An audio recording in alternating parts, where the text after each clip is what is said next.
சரி, இப்ப இந்த பொருள் இப்ப இது ஏன் கேட்டாங்க அப்படிங்கிறதுக்கு இன்னொரு விளக்கம். இந்த பொருளை எல்லாம் நீ அழித்து விடு, மாற்றி விடு அப்படின்னு கேட்டதற்குரிய ஒரு காரணம் என்னவென்று சொன்னால், இந்த பொருள் வெளி தோற்றத்தில் தெரியணும். இப்படி தங்கமாக இருந்துச்சு கல்லா மாறிடுச்சு, வெள்ளியா இருந்துச்சு கல்லா மாறிடுச்சு, வைர வைடூரியாங்கிறது கல்லா மாறிடுச்சு அப்படின்னு தெரியணும் மக்களுக்கு, பின்னால் வரக்கூடிய மக்களுக்கு. அழிச்சு விடு அப்படின்னு சொன்னா பூரத்தை அழிச்சுட்டா அப்படின்னு சொன்னா அது தெரியாது, மற்றவங்களுக்கு தெரியாது, பின்னால் உள்ளவங்களுக்கு. சரி, அந்த காரூனுக்கு என்ன ஆச்சு? அது போல ஆக்கிடு அப்படின்னு சொன்னா காரூனுக்கு எப்படி ஆச்சு? பூமியைக்கு அல்லாஹ் உத்தரவு தான் பூமி பிளந்துச்சு, உள்ள போயிட்டாங்க. அவன் மட்டும் போகல, அவனுடைய பொருள்கள்லாம் சேர்ந்து போயிடுச்சு. இப்ப தெரியுதா? அது யாருக்கும் தெரியல. ஆனா பின்னால வந்தவங்க அதை கண்டுகொள்ளவே இல்லை. இங்கே பிராவனுடைய அந்த பொருள்களை மற்றவர்கள் பார்க்கக்கூடிய அமைப்புல இருக்கணும்.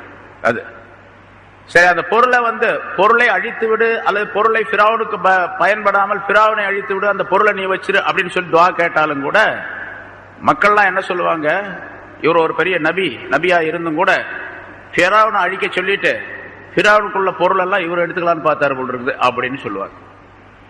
பிராவனுக்குள்ள காசு பணங்கள்லாம் தான் வச்சுக்கலாம், தான் எடுத்துக்கலாம்னு சொல்லிட்டு அப்படி துவா கேட்டாரு அப்படின்னு. அதனாலதான் அந்த பொருள் இருக்கணும், பிராவனும் இருக்கணும். ஆனா பொருள் இப்படி ஆகணும்.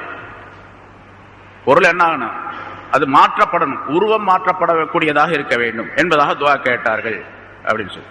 எல்லா பொருள்களும் அதே மாதிரி கல்லாக மாறிவிட்டது என்பதாக சரித்திரம் சொல்லப்பட்டிருக்கிறது. அதான் அந்த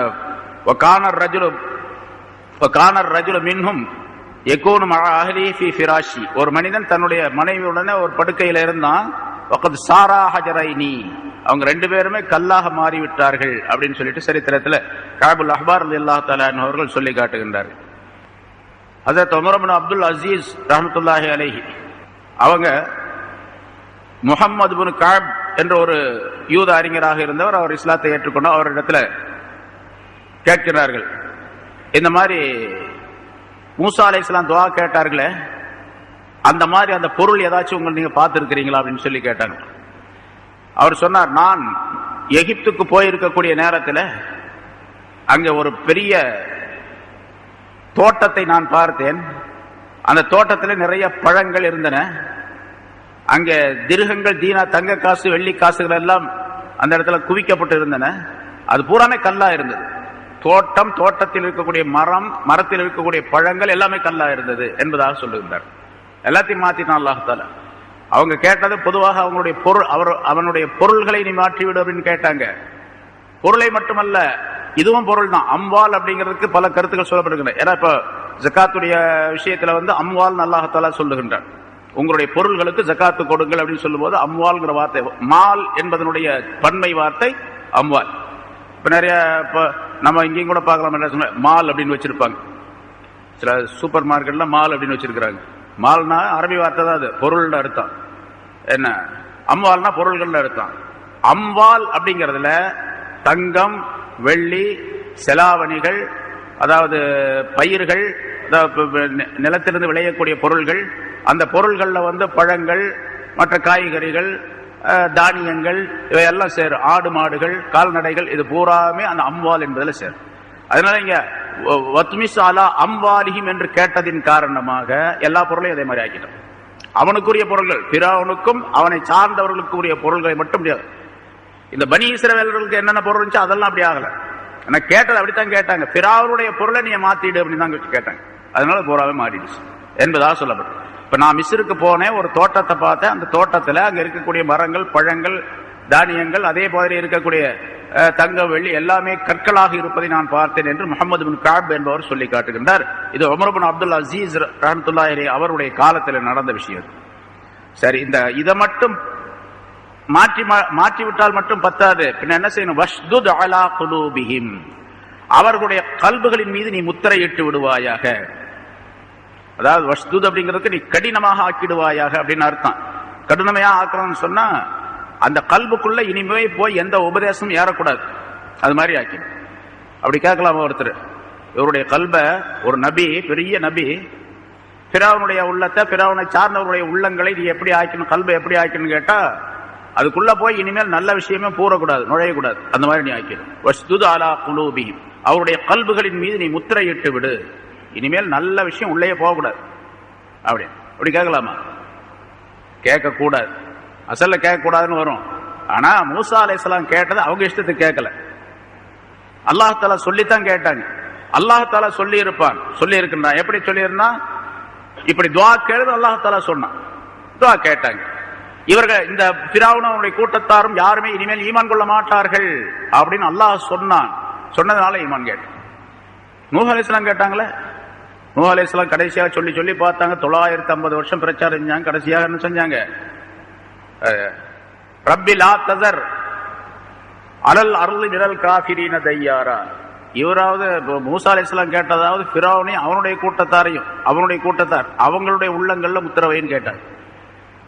நூஹ் அலைஹிஸ்ஸலாம் என்ன கேட்டாங்க? இந்த பூமியில் இருக்கக்கூடிய எந்த காஃபிரையும் விடாது, எல்லாத்தையும் அழிச்சிருந்தாங்க சுத்தமா. நாங்க மட்டும்தான் இருக்கணும், உன்னை நம்பிய நாங்கள் மட்டும்தான் இருக்க வேண்டும், மற்றவர்களே அழிச்சிடு அப்படிங்க. அல்லாஹ் தஆலா ஒப்புக்கொண்டா அழிச்சான் இல்லையா? நூஹ் அலைஹிஸ்ஸலாத்துடைய வரலாறு நமக்கு தெரியும். 82 பேரை தவிர மீது எல்லாரையும் அழிச்சான். உலகத்துல யார் யார் மனிதர்கள் என்று அந்த காலத்தில் எங்க இருந்தாலும் சரி அந்த இடத்துல எல்லாம் தண்ணீர் வந்தது, வெள்ளப்பிரளயம் ஏற்பட்டது, எல்லாரும் அழிச்சான் அல்லாஹ். அதனால அதெல்லாம் அல்லாஹ் தஆலாவுடைய ஏற்பாடு தான். அல்லாஹ் சொல்லித்தான் செய்வாங்க நபிமார்கள். அல்லாஹ் சொல்லாம எதையும் செய்ய மாட்டாங்க. ஏன்னா அல்லாஹ் சொல்லாம செய்யக்கூடிய அல்லாஹ் நபியா ஆக்க மாட்டான். அல்லாஹ் சொன்னதை செய்யறவங்க தான் நபியாக ஆக்குவான், ரசூலாக ஆக்குவான், அப்படித்தான் ஆக்கும். இங்க வஷ்துது அலா குலூபிஹிம், அவருடைய கல்பின் மீது நீ முத்திரையிட்டு விடுவாயாக. பலா யுமினு, அவர்கள் ஈமான் கொள்ள மாட்டார்கள். ஹத்தா யரவுல் அதாபல் அலீம், நோவினை தரும் தண்டனையை வேதனையை அவர்கள் பார்க்கும் வரைக்கும் ஈமான் கொள்ள மாட்டார்கள். அதனால அவங்க கல்பிலே முத்திரையிட்டு விடு, கடுமையான தண்டனையும் கொடு. அந்த தண்டனையை பார்த்த பிறகுதான் அவங்களுக்கு ஈமான் கொள்ளக்கூடிய சூழ்நிலை ஏற்படும். ஆனா தண்டனை வரக்கூடிய நேரத்தில் அதை பார்த்துட்டு ஈமான் கொண்டா அந்த ஈமான் ஏற்றுக்கொள்ளப்பட மாட்டாது, அது வேற விஷயம். ஃபலா யுமினு ஹத்தா யரவுல் அதாபல் அலீம், நோவினை தரும் வேதனை வரும் வரைக்கும் அவர்கள் பார்க்கும் வரைக்கும் ஈமான் கொள்ள மாட்டார்கள். பார்க்கும்போது ஈமான் கொள்ளுவாங்க, அதை ஒப்புக்கொள்றதுன்னு அர்த்தம் இல்ல. அப்ப ஈமான் ஒப்புக்கொள்ளப்பட மாட்டாது. ரெண்டு விஷயம் ரசூலுல்லாஹி ஸல்லல்லாஹு அலைஹி வஸல்லம் சொல்லுகின்றார்கள். கியாமத் நாளுடைய நெருக்கத்திலே, அதாவது தௌபாவுடைய வாசல் திறந்தே இருக்கும், எப்பொழுதுமே திறந்திருக்கும், 24 hours. அது அடைக்கிறதெல்லாம் கிடையாது. கியாமத் நாள் வரைக்கும் 24 hours அல்ல, கியாமத் நாள் வரைக்கும் அந்த தௌபாவுடைய வாசல் திறந்தே இருக்கும். 2 நேரங்களை தவிர. ஒரு நேரம் ஒவ்வொரு மனிதனுக்கும் உரியது. அவனுடைய சக்கராத்துடைய நேரத்தில் ரூஹ் உடலிலிருந்து தொண்டை குழிக்கு வருகின்றது, ஹனாஜிர் தொண்டை குழிக்கு வருகின்றது. அந்த நேரத்தில் பார்க்கறான், சரி ரூஹ் போக போகுது, சொல்லிடுவோம் கலிமா அப்படின்னு சொல்லிட்டு லா இலாஹ இல்லல்லாஹ் முஹம்மது ரசூலுல்லாஹ் ஒப்புக்கொள்ளப்பட மாட்டாது.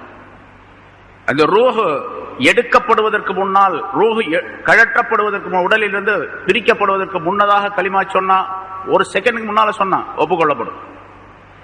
100 வருஷம் இருக்கிறான், 150 வருஷம் இருந்தார் ஒரு ஆளு, 150 வயசு இருந்தாலுக்கு இதுவரைக்கும் குஃப்ர்லயே இருந்திருக்கான், ஷிர்க்லயே இருந்திருக்கான், எல்லா பாவத்தையும் செஞ்சிருக்கிறான். கடைசி நேரத்துல சக்ராத்துடைய நேரத்துல இருந்துகிட்டு இருக்கிறான். இன்னும் ரூஹ் போறதுக்கு ஒரு 10 நிமிஷத்துக்கு முன்னால, அல்ல 5 நிமிஷத்துக்கு முன்னால, 2 நிமிஷத்துக்கு அல்ல 1 நிமிஷத்துக்கு முன்னால, ரூஹ் வெளியாக்கப்படுவதற்கு 1 நிமிஷத்துக்கு முன்னால உணர்றான், ஆஹா நம்ம தப்பு செஞ்சு போயிட்டோம், இப்ப இவங்கதான் சொன்னதுதான் சரி அப்படின்னு சொன்னா, கலிமா சொன்னா, அஷ்ஹது அல்லா இலாஹ இல்லல்லாஹ் அஷ்ஹது அன்ன முஹம்மது ரசூல் சொல்லி முடிச்சா ரூஹ் போயிடுச்சு, சொர்க்கம் போயிடுவான். எவ்வளவு பாவம், எல்லா பாவத்தையும். இஸ்லாம் என்பது ஸல்லல்லாஹு அலைஹி வஸல்லம், இஸ்லாம் என்பது யஹ்திமு மா கப்லஹு, அதற்கு முன்னால் உள்ளதெல்லாம் அழிச்சு நாசமாக்கிடும், எல்லாத்தையும் எல்லா குற்றங்களையும் அழிச்சு இல்லாமல் ஆக்கிவிடும், தகர்த்து எறிந்து விடும். யஹ்திமு அப்படின்னு சொன்னா இடித்து தகர்த்து எறிந்து விடும் எல்லா பாவங்களையும். ஆனா எப்ப ரூஹ் போறதுக்கு முந்தி இருக்கணும். ரூஹ் தொண்டை குழிக்கு வருது, அந்த நேரத்தில் இழுத்துக்கிட்டு இருக்கிற நேரத்தில் சொல்றான் லா இலாஹ இல்லல்லாஹ் முஹம்மது ரசூலுல்லாஹ் ஒப்புக்கொள்ளப்பட மாட்டார் என்று சொல்றான். அதாவது மாலம் யுகர்கிர் என்ற வாசகத்தை சொல்லுகின்றார். கர்கராவுக்கு முன்னாலே, கர்கரா அப்படின்னு சொன்னா உயிர் தொண்டை குழிக்கு உயிர் எடுக்கப்படுது, தொண்டை குழிக்கு வந்துகிட்டு இருக்கு, அந்த நேரத்தில் ஒரு மாதிரி சவுண்ட் வரும், அப்படின்னு சவுண்ட் வரும். அதுக்கு பேரு கர்கரான்னு சொல்றது. தண்ணியை வாயில ஊத்தி வாய்க்கு படிக்கும் போது ஆறு செய்யற மாதிரி, அதுக்கு பேர் கர்கரான்னு சொல்றது. அந்த மாதிரி நேரம் வரைக்கும் ஒப்புக்கொள்ளப்படும், தௌபா ஒப்புக்கொள்ளப்படும். யாரெல்லாம் நான் தப்பு செஞ்சுட்டேன், இனிமேல் செய்ய மாட்டேன், இதோ சொல்றேன் கலிமா அப்படின்னு சொல்லிட்டு சொன்னா ஒப்புக்கொள்ளப்படும். இது ஒரு நிலை. இன்னொரு நிலை, கியாமத்தாளுடைய நெருக்கத்திலே சூரியன் மேற்கிலிருந்து உதயமாகும், மேற்க மறையும், மறைஞ்ச உடனே திரும்ப ரிப்பீட் ஆகும், அங்கிருந்து திரும்ப வரும், மறுபடியும் வந்துட்டு திரும்ப போயிடும், கொஞ்ச தூரம் மேல திரும்பி வரும், அப்புறம் போயிடும். என்ன இந்த நேரம் சூரியன் மேற்கிலிருந்து உதயமாகி வரக்கூடிய நேரம் வரைக்கும் தௌபாவுடைய வாசல் திறக்கப்பட்டிருக்கும் என்று ஆசனார். அப்ப அந்த காலத்தில் இருக்கக்கூடியவர்கள் கியாமத் நாள்ல அந்த சூரியன் மேற்கிலிருந்து உதயமாகக்கூடிய அந்த காலம், உலகம் அழிக்கப்படக்கூடிய அந்த காலத்தில் இருக்கக்கூடிய மனிதர்கள், அவங்களுக்கு தௌபா எப்ப? அந்த வாசல் திறக்கப்பட்டிருப்பது எப்ப? அது சூரியன் மறையும், சூரியன் மேற்கிலிருந்து உதயமாகக்கூடிய அந்த நேரம் வரைக்கும்.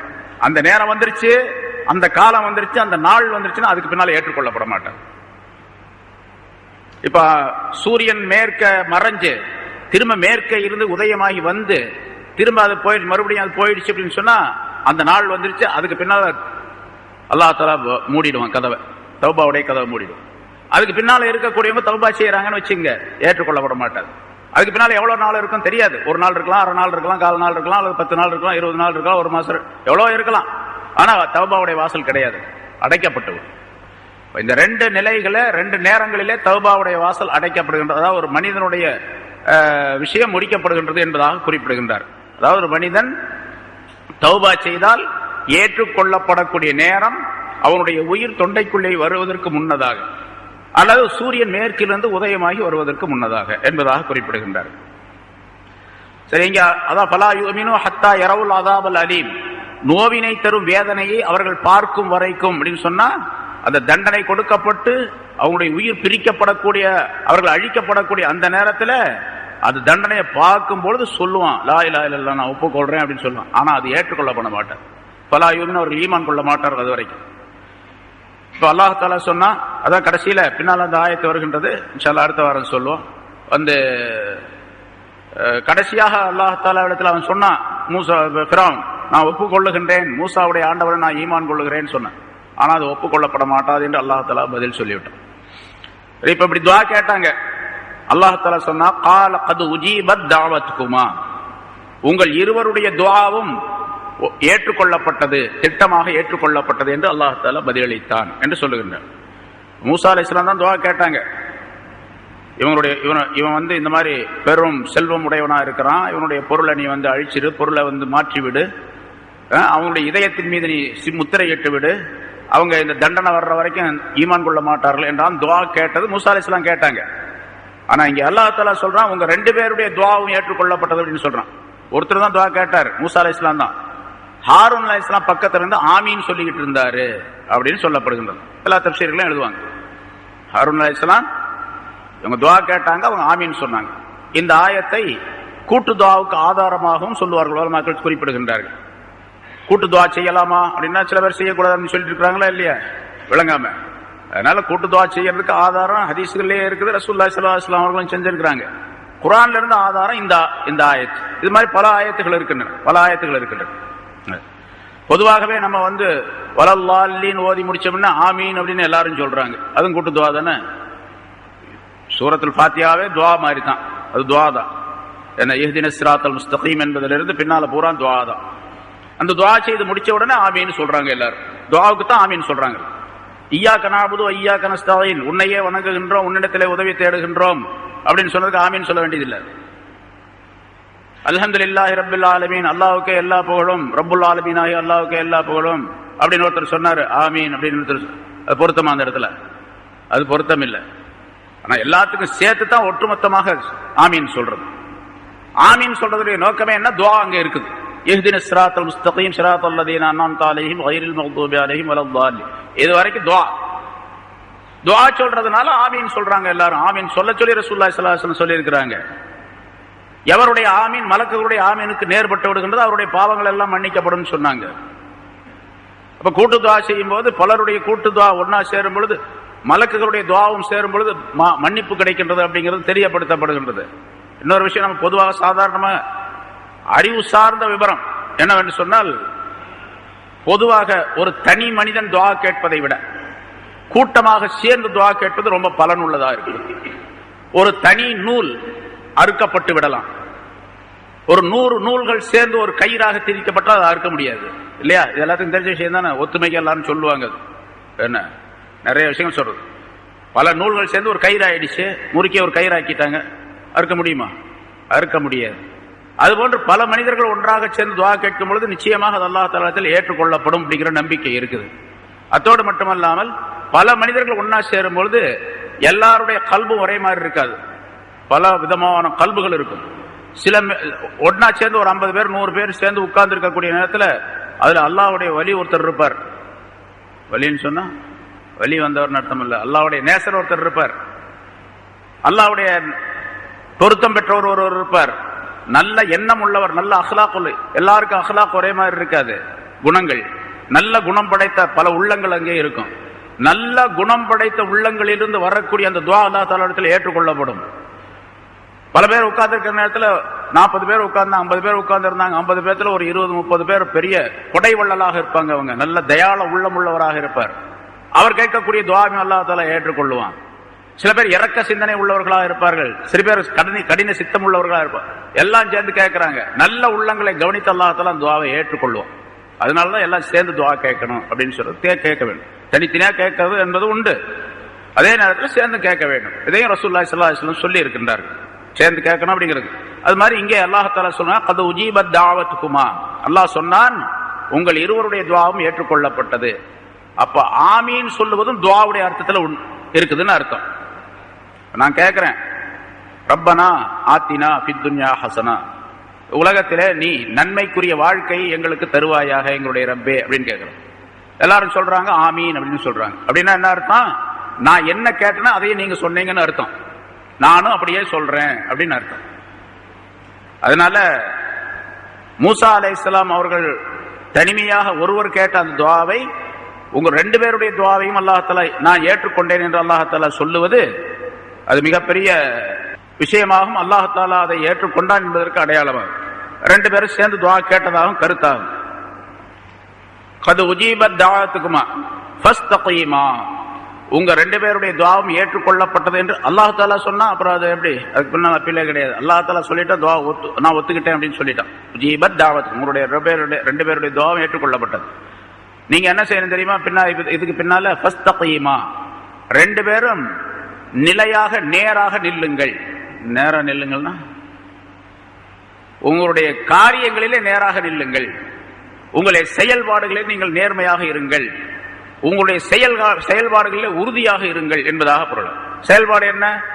நான் சொன்ன செய்திகளை எல்லாம் மக்களுக்கு சொல்றது, ரிசாலத்தை எத்தி வைக்கிறது, தூதுவத்தை சொல்றது, நூவத்தை சொல்லி காட்டுது, தாவத் அழைப்பு கொடுப்பது, தீனின் பக்கம் அழைப்பு கொடுப்பது மக்களுக்கு. இதையெல்லாம் நீங்க கரெக்டா செஞ்சுக்கிட்டே இருக்கணும். துஆ கேட்டுட்டோம், சரி முடிஞ்சு போச்சு கதை, இனிமேல் நம்ம போய் எதையும் செய்ய வேண்டியதில்லைன்னு உட்கார்ந்துக்காதீங்க. நீங்க 2 பேரும் துஆ கேட்டு முடிச்சிட்டீங்க, ஒப்புக்கொள்ளப்பட்டதுன்னு நான் சொல்லிட்டேன். ஆனா நீங்க செய்ய வேண்டிய காரியத்தை செஞ்சுக்கிட்டே இருக்கு. அதுல நீங்க மாற்றம் செஞ்சீங்க அப்புறம் வேற விஷயம். அல்லாஹ் ஃபஸ்தகீமா, நீங்கள் இருவரும் உறுதியாக இருங்கள் அல்லது நேர்மையாக இருங்கள், உங்களுடைய காரியங்களிலே 2 பேரும் நேர்மையா இருங்கள்.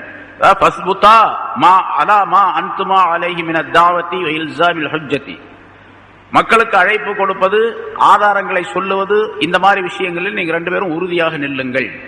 வலா தஸ்தாஜிலா, நான் துஆ கேட்டேன் 2 நாள் ஆச்சு 4 நாள் ஆச்சு, இன்னும் அல்லாஹ் இடத்துல ஒண்ணுமே பதிலே வரலையே. ஒப்புக்கொள்ளப்பட்டதாக சொல்லப்பட்டது, அவ்வளவுதான். ஒப்புக்கொள்ளப்பட்டதுக்கு அடையாளமாக சொன்ன விஷயம் நடக்கிறது எப்போ? அது என்னுடைய விஷயத்துல உள்ளது. அதனால நீங்க 2 பேரும் அவசரப்படாதீங்க. ஃபைன்னமா தலப்துமா காயினுன் ஃபீ வக்திஹி லா மஹாலா அப்படின்னு கருத்து அந்த வாசகத்திற்கு கருத்து சொல்லப்பட்டிருக்குது. அதாவது தஃப்சீர்கள்ல எப்படி விளக்கம் எழுதுறாங்க, நீங்க எதை கேட்டீங்களோ அந்த விஷயம் நடைபெறும். நீங்க 2 பேரும் கேட்டது நடைபெறும், அதுல சந்தேகமே இல்லை. ஆனா நீங்க அவசரப்படாதீங்க என்று கருத்து. நான் முன்னாலே சொல்லியிருக்கிறேன், மூசா அலைஹிஸ்ஸலாம் துஆ கேட்டாங்க, ஒப்புக்கொள்ளப்பட்டதாகவும் அல்லாஹ் தஆலா சொல்லிட்டான். ஆனா அதுக்கு பின்னால ஒப்புக்கொள்ளப்பட்டதுக்கு அர்த்தம் என்ன? அது பூரா கல்லாக மாறிச்சு. அப்புறம் ஃபிரௌன் அழிக்கப்படும், ஃபிரௌனும் அவருடைய கூட்டம் தான் அழிக்கப்படும். எப்போ அழிக்கப்பட்டாங்க? ஒரு கருத்தின்படி 40 வருஷத்துக்கு பின்னால். துஆ கேட்டாங்க, ஒப்புக்கொள்ளப்பட்டதுன்னு சொல்லப்பட்டு விட்டது, இருந்தாலும் 40 வருஷம் ஆச்சு. இன்னும் சிலருடைய அறிவிப்பின்படி 40 நாள் என்பதாக சொல்லப்பட்டிருக்கு. அப்போ ரொம்ப தூரம் தானே. இப்ப நான் ஒரு துஆ கேட்கிறேன், 40 நாள் அது நிறைவேறவே 40வது நாள் கழிச்சு, அப்போ இவ்வளோ நாளா ஒரு துஆ கேட்டு வர்றதுக்கு அப்படின்னு நம்ம சொல்லுவோம். 40 நாளா அப்படின்னு சொல்லி அங்க சொல்றது 40 வருஷம்னு சொல்லப்பட்டிருக்குது. இன்னொரு அறிவிப்புல தான், 2வது அறிவிப்புல தான் எனக்கு 40 நாள்னு சொல்லப்பட்டிருக்குது. சரி, எப்படியா அவர் நீண்ட நாளுக்கு பிறகுதான் அந்த துஆவுடைய கேட்ட துஆவுடைய பலாபலன்கள் பிரதிபலன்கள் அவருக்கு கிடைச்சது அப்படின்னு அர்த்தம். அதனால வலா தத்தபிஆன்னி சபீல் அல்லதீன லா யஅலமூன். சரி, நீங்க 2 பேரும் துஆ கேட்டுட்டோம் வரல, துஆ கேட்டோம் வரல அப்படின்னு சொல்லிட்டே இருக்காதீங்க, நினைச்சுக்கிட்டே இருக்காதீங்க. அப்படி சொல்றது நினைக்கிறதெல்லாம் சரியான மார்க்கத்தினுடைய அறிவு இல்லாத விளக்கம் இல்லாதவங்க சொல்லக்கூடியது. அந்த நீங்க பின்பற்றாதீங்க. வலா தத்தபிஆன்னி, நீங்க ரெண்டு பேரும் பின்பற்ற வேண்டாம். சபீல் அல்லதீன் லா யஅலமூன், அறிவில்லாதவர்களுடைய வழியை பின்பற்ற வேண்டாம். அறிவில்லாதவர்கள்னா மார்க்கத்தினுடைய விளக்கம் இல்லாதவர்கள், அறிவில்லாதவர்களுடைய வழியை பின்பற்ற வேண்டும். அவசரப்படக்கூடிய விஷயத்திலும் நம்ம சொன்னது இன்னும் நிறைவேறவே இல்லையே அப்படின்னு நினைச்சுக்கிட்டு நினைக்கிறது யாரு? மார்க்கத்தினுடைய விளக்கம் இல்லாதவர்கள் செய்யக்கூடிய வேலை. அந்த வழியை நீங்க பின்பற்றி விடாதீர்கள் என்பதாக. நான் எதை சொன்னனோ, எதை வாக்களித்தனோ அது நிச்சயமாக நிறைவேறும், நடைபெறும். ஆனா அவசரப்படக்கூடாது. பொதுவாகவே அல்லாஹ் தஆலா எதை ஏற்பாடு செய்திருக்கின்றால் அது கண்டிப்பா நடக்கும். நம்முடைய வேலை எனக்கு கேட்க வேண்டியதுதான், அவ்வளவுதான். எனக்கு அதை கொடு இதை கொடுன்னு கேட்கிறோம், கேட்க வேண்டியதான் பொறுப்பு. கொடுக்க வேண்டியது அல்லாஹ் தஆலாவுடைய உரிமை, அவனுடைய விருப்பத்தில் உள்ளது. விரும்பினா கொடுப்பான், இல்லைன்னா இல்லை. நான் விரும்பினா கொடுப்பான் அப்படிங்கிறதுக்காக வேண்டி நம்ம என்ன பண்ணக்கூடாது, கேட்காம விட்டுடக்கூடாது. விரும்பினா கொடுப்பான் அப்படிங்கிறதுல கட்டாயமா கொடுப்பான் அப்படின்னு சொல்லிட்டு கேட்டுட்டு அவசரப்படவும் கூடாது.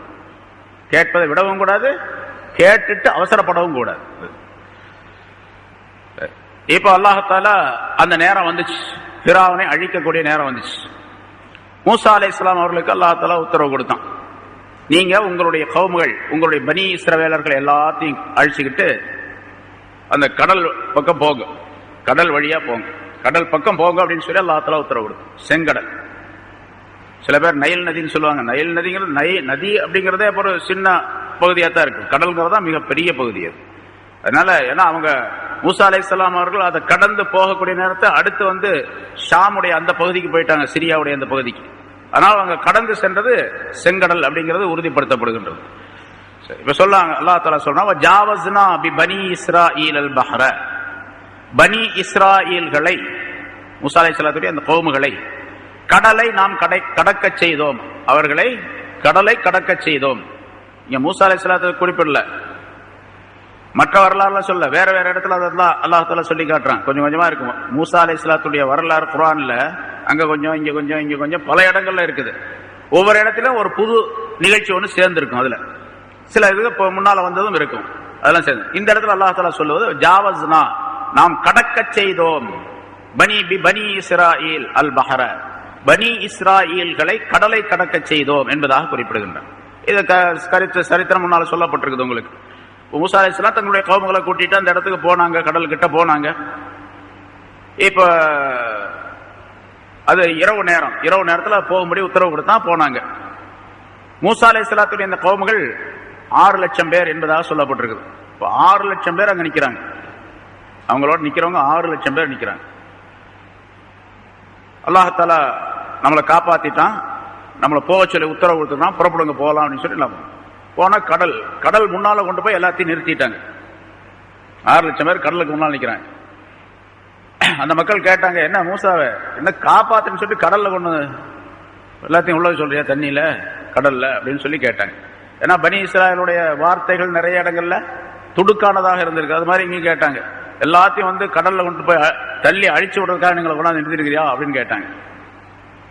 இப்ப மூசா அலைஹிஸ்ஸலாம் சொன்னாங்க, இல்ல அப்படி அல்ல, கல்லா இன்ன ரப்பி மஅய சயஹ்தீன், என்னுடைய ரப்பு என்னுடன் இருக்கின்றான், சீக்கிரமே வழிகாட்டுவான் அப்படின்னு சொன்னாங்க. அது வரைக்கும் உத்தரவு வரல. ஏன்னா கடைசி நேரத்துல தான், கடைசி வினாடிகள் தான் அல்லாஹ் தஆலாவுடைய உத்தரவு வரும். அது வரைக்கும் எவ்வளவு நம்பிக்கை இருக்குது அப்படின்னு பாக்குறதுக்காக எல்லா மூமின்களுக்கும் அப்படித்தான். துன்பங்கள் ஏற்படும், சிரமங்கள் ஏற்படும், கஷ்டம் ஏற்படும், நஷ்டம் ஏற்படும், எல்லாம் ஏற்பட்டுக்கிட்டு இருக்கான். பொறுமையா இருக்கணும், அவ்வளவுதான். நானும் எவ்வளவு நாளா பொறுமையா இருக்கிறேங்க, இதுக்கு மேல நம்மளால பொறுமையா இருக்க முடியாது அப்படின்னு சொல்லிட்டாருன்னா போச்சு, அதோட உடஞ்சு போயிடும். பொறுமையா இருந்துகிட்டே இருக்க வேண்டியதுதான். எப்ப வருமோ அப்ப வரும், அவ்வளவு.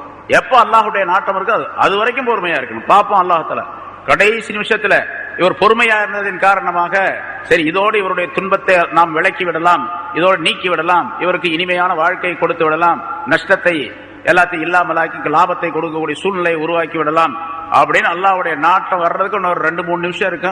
அதுக்குள்ள இவர் அவசரப்பட்டு நாங்க எவ்வளவு காலமா கேட்டுக்கிட்டு போங்க, இனிமேல் நான் துவாவது மண்ணாங்கட்டியாது அல்லாஹ்வுக்குள்ளாவது அப்படின்னு சொன்னாரு. அல்லாஹ்வுடைய உதவி அதோட கட்டாயிடும், முடிஞ்சு போச்சு. 2 நிமிஷம் பொறுமையா இருந்திருந்தா இன்னொரு 2 நிமிஷம் 3 நிமிஷம் தான் இருக்கும், அதில் 2 நாள் 3 நாள் தான் இருக்கும். அதுக்குள்ள அவசரப்பட்டாரு. இங்க மூசா அலைஹிஸ்ஸலாத்துடைய கௌமுகள் அது மாதிரி அவசரப்பட்டாங்க. மூசா அலைஹிஸ்ஸலாம் சொன்னாங்க, அப்படிலாம் இல்லப்பா, அப்படிலாம் சொல்லாதீங்க, என்னுடைய ரப்ப என்னுடன் இருக்கின்றான், சயஹ்தீன் வழிகாட்டுவான், விரைவிலேயே வழிகாட்டுவான்னு சொல்லுவான். உடனே அல்லாஹாலாவுடைய உதவி வந்துச்சு. அல்லாஹாலா சொன்ன உத்தரவு வந்துச்சு. மூசா அவனுடைய கையில் இருக்கக்கூடிய அந்த தடியை கொண்டு கடல்ல அடிப்பீராங்க. முதல்ல அந்த கீழே போட்டா பாம்பு மாதிரி ஆயிடுச்சு, பெரிய பெரிய பெரும் பாம்பாக மாறிச்சு அது. இப்ப கடல்ல தண்ணி அடிக்க சொன்னாங்க. அடிச்சாங்க. அடிச்ச உடனே அது பிளந்துருச்சு. பிளந்தது அப்படின்னு சொன்னா ஒரு பிளவு அல்ல, ஒரு பிளவு என்று இருக்கிறது 12 பிளவுகள் என்பதாகவும் இருக்குது. ஏன்னா மூசா அலைஹிஸ்ஸலாத்துடைய இந்த கௌமுகள் 12 பிரிவினர்களாக இருந்தார்கள், கூட்டத்தார்கள். 12 கூட்டத்தார்கள் இருந்தார்கள். ஒரு கூட்டத்துக்கு ஒரு தலைவர் இருப்பார், அவர் கீழே பல பேர் இருப்பாங்க, பல ஆயிரக்கணக்கான பேர், அது மாதிரி இருந்தாங்க. சரி, ஒரு பெரிய பிளவு என்று சொன்னா கூட அந்த கடல் 2 பக்கம் தண்ணீர், மலை போல தண்ணீர் அப்படியே தேங்கி நிக்குது, பெரிய மதில் சுவர் மாதிரி மைல் கணக்கில் நிக்குது. கீழே பார்த்தா பள்ளமா இருக்கு. அதெல்லாம் இறங்கி போங்க அப்படின்னு சொன்னாங்க. போங்கன்னு சொன்னாங்க. மூசா அலைஹிஸ்ஸலாம் போனாங்க. முதலாவது மூசா அலைஹிஸ்ஸலாம் போனாங்க. அதுக்கு பின்னால அந்த மக்கள் எல்லாம் போனாங்க. சரி, அந்த கடல்ல நடந்து கடலை கடந்து அந்த பக்கம் போனாங்க. கடல் எவ்வளவு பெருசு இருக்கும்ப்பா, எவ்வளவு அகலம் இருக்கும், அது கடந்து போனாங்க. 6 லட்சம் பேர் உள்ள இறங்கினாங்க, போயிட்டே இருக்கிறாங்க. இப்போ ஃபிரௌன் அவனுக்கு செய்தி தெரிஞ்சு இரவோட இரவா பார்த்தான், காலை நேரம் விடிஞ்ச நேரம் பார்த்தா ஒருத்தரையும் கூட காணாங்க. மூசாவையும் காணும், அவங்களுடைய கவுமுகளையும் காணும். இந்த செய்தி ஃபிரௌனுக்கு போச்சு. உடனே தயார் பண்ணான் எல்லாத்தையும், எல்லா மக்களையும் கூப்பிட்டான். அவங்க சில பேர் பெண்கள் குழந்தைகள் எல்லாம் வீட்டுல இருந்திருப்பாங்க, மற்றவங்களை எல்லாத்தையும் கூப்பிட்டான். எல்லாரும் வாங்க அப்படின்னு சொல்லி எல்லாரும் 12 லட்சம் பேர் அவங்க மொத்தம், இவங்களோட 2 மடங்கு. 12 லட்சம் பேரையும் அழைச்சிக்கிட்டு போறான். போய் எப்படியாவது மூசாவை பிடிச்சி தடுத்து நிறுத்தினா அவங்களுடைய கூட்டத்தாரையும் பிடிச்சி எல்லாத்தையும் கத்தல் போடணும் அப்படின்னு சொல்லிட்டு எல்லாத்தையும் போறான். அங்க போன உடனே அங்க கடல்கிட்ட போய் பாக்குறான், அங்க கடல் பிளந்து வழி விட்டுருக்குது. அப்பதான் தன்னுடைய மந்திரிகள்கிட்ட சொன்னான், ஃபிரௌன் சொன்னான், பாத்தியா நான் தான் அல்லாஹ், நான் தான் கடவுள், அல்லாஹ் அப்படிங்கிறதுக்கு அடையாளமாக பாரு, நான் தான் தெய்வம். ஏன்னா கடலே பாருங்க நான் வருதுன்னு பார்த்து வழி விட்டுருக்குது. இப்ப எங்கேயாவது அதிசயம் இந்த மாதிரி நடக்குமா? கடல் வழி விட்டதே நான். மூசா அலைஹிஸ்ஸலாத்தும் கவுமுகளும் போயிட்டு இருக்கிறாங்க, அந்த பக்கம் போயிட்டு இருக்கிறாங்க, தூரத்துல தெரியுது. அவங்கள போய் பிடிச்சிடலாம் அப்படின்னு சொல்லிட்டு அவன் குதிரையை கீழே இறக்குறான் கடலுக்குள்ள. அந்த குதிரை இறங்க மாட்டேங்குது. இப்ப ஃபிரௌனை சார்ந்தவர்களிடத்துல எல்லாம் பல பேர் குதிரையில இருக்கிறாங்களே, அந்த குதிரைகள் பூராமே எல்லாம் ஆண் குதிரைகளா தான் இருக்கு, பெண் குதிரை ஒண்ணு கூட கிடையாது. அதுல சரித்திரத்தில் குறிப்பிடுகின்றார்கள். அதனால அல்லாஹ் உத்தரப்படி ஜிப்ரீல் அலைஹிஸ்ஸலாம் ஒரு பெண் குதிரையில வந்தாங்க. இந்த குதிரை இறங்க மறுக்குது. பொதுவாக குதிரைக்கு ஒரு பழக்கம் கேட்டா, குதிரையுடைய கண்கள் ஊடுருவி பார்க்கக்கூடிய, நிலத்துக்குள்ள இருக்கக்கூடியதை ஊடுருவி பார்க்கக்கூடிய ஒரு தன்மையை அல்லாஹ் பார்வை குதிரை கொடுத்திருக்கிறான். பொதுவாக குதிரை சவாரி செய்யறவங்களுக்கு கேட்டு பார்த்தீங்கன்னா தெரியும், அதை நம்ம அனுபவத்தில் பார்த்துருக்கிறோம். ஒரு இங்கிருந்து குதிரையில சவாரி செய்து குதிரை வேகமா போயிட்டு இருக்குன்னு வச்சுங்க, ஒரு இடத்துல ஒரு பொய் பந்தல் போட்டு வச்சிருக்கான். ஒரு பெரிய பள்ளத்தை, ஒரு குழியை வெட்டி அந்த குழி மேல சும்மா ஒரு இந்த கீத்துக்களை போட்டு பந்தல் போட்டு வச்சிருக்கான்னு வச்சுங்க, யானை போனா கூட ஒத்துணு கீழே விழுந்துரும், மனுஷன் போனாலும் விழுந்துருவான். அந்த குழி இருக்கிறது தெரியாது, ரோடுன்னு நினைச்சிட்டே போவான், கீழே விழுந்துருவான். ஆனா குதிரை அந்த இடத்துக்கு போச்சு வச்சுங்க, அது தாண்டி போகாது. தாண்ட முடிஞ்சுன்னா போகிற வேகத்துல தாண்டிடும், அந்த குழியை தாண்டி அந்த பக்கம் போயிடும். தாண்ட முடியலன்னு சொன்னா அங்கேயே நின்று. இவன் என்ன அடிச்சாலும் சரி போகாது அந்த குதிரை. சாதாரண எல்லா குதிரைக்கும் பழக்கம் அது. எல்லா குதிரைக்கும் அந்த உணர்வுகள் இருக்குன்னா அல்லாஹ் தஆலா கொடுத்து வச்சிருக்கான். அது மாதிரி அந்த குதிரை இறங்க மாட்டேங்குது பள்ளத்துல. ஆனா ஜிப்ரீல் அலைஹிஸ்ஸலாம் அவர்கள் ஒரு பெண் குதிரையின் மீது வந்தாங்க. வந்து இப்ப பெண் குதிரை ஜிப்ரீல் அலைஹிஸ்ஸலாம் வந்தாங்கன்னா எப்படி ஜிப்ரீல் அலைஹிஸ்ஸலாத்தை பார்த்தோன்னா பயந்துருவானு அப்படின்னா, ஜிப்ரீல் அலைஹிஸ்ஸலாம் அவனுடைய மந்திரி ஹாமானுடைய வேஷத்துல வந்தாங்க, உருவத்துல. ஃபிரௌனுடைய மந்திரி ஹாமான் இருக்கான அவனுடைய உருவத்துல வந்தாங்க. அவன் எங்க கூட்டத்தில் ஒரு இடத்துல இருந்திருப்பான். சரி, அவன் நினைச்சுக்கிட்டு இவன் என்ன பண்ணாங்க, ஹாமானுடைய இதுல வந்த உடனே ஹாமான் நான் போறேன் அப்படின்னு சொல்லிட்டு முன்னால போனான். ஜிப்ரீல் அலைஹிஸ்ஸலாம் போறாங்க அந்த பெண் குதிரை. பொம்பளை குதிரை பார்த்தோம்னா ஆம்பளை குதிரை பின்னாலே போக ஆரம்பிச்சு. வழக்கம் தானே அது. பொம்பளை பார்த்தோன்னா ஆம்பளை. ஒட்டகம் மட்டும் அதுக்கு மாத்தான். ஒட்டகம் இருக்க ஆண் ஒட்டகத்தை பார்த்தா பெண் ஒட்டகம் பின்னால போகும். ஒட்டகத்துல மட்டும் தனி ஒரு சிபத்து தன்மை இருக்குது. மற்ற மிருகங்கள்லாம் பாருங்க, பெண்ணு முன்னால போனா ஆணு பின்னாலேயே போயிடும். சரி, எல்லா மிருகங்களும் அப்படித்தான் பாக்குறோம் நம்ம. சரி, அதே மாதிரி ஜிப்ரீல் அலைஹிஸ்ஸலாம் போனாங்க. இவன் ஃபிரௌனுடைய குதிரை போச்சு. அப்புறம் அந்த கூட்டத்தான் ஜிப்ரீல் அலைஹிஸ்ஸலாம் போயிட்டாங்க இல்லையா, போயிருப்பாங்க. அதுக்கு பின்னால அவங்க எப்படி போகணும் அப்படிங்கிறது அவங்களுக்கு தெரியும். மலக்கள் தானே, அல்லாஹ் தஆலா உத்தரப்படி வந்தாங்க, போயிட்டாங்க. இப்ப ஃபிரௌன் அவனுடைய கூட்டத்தாரை இறங்கினாங்க, போறாங்க.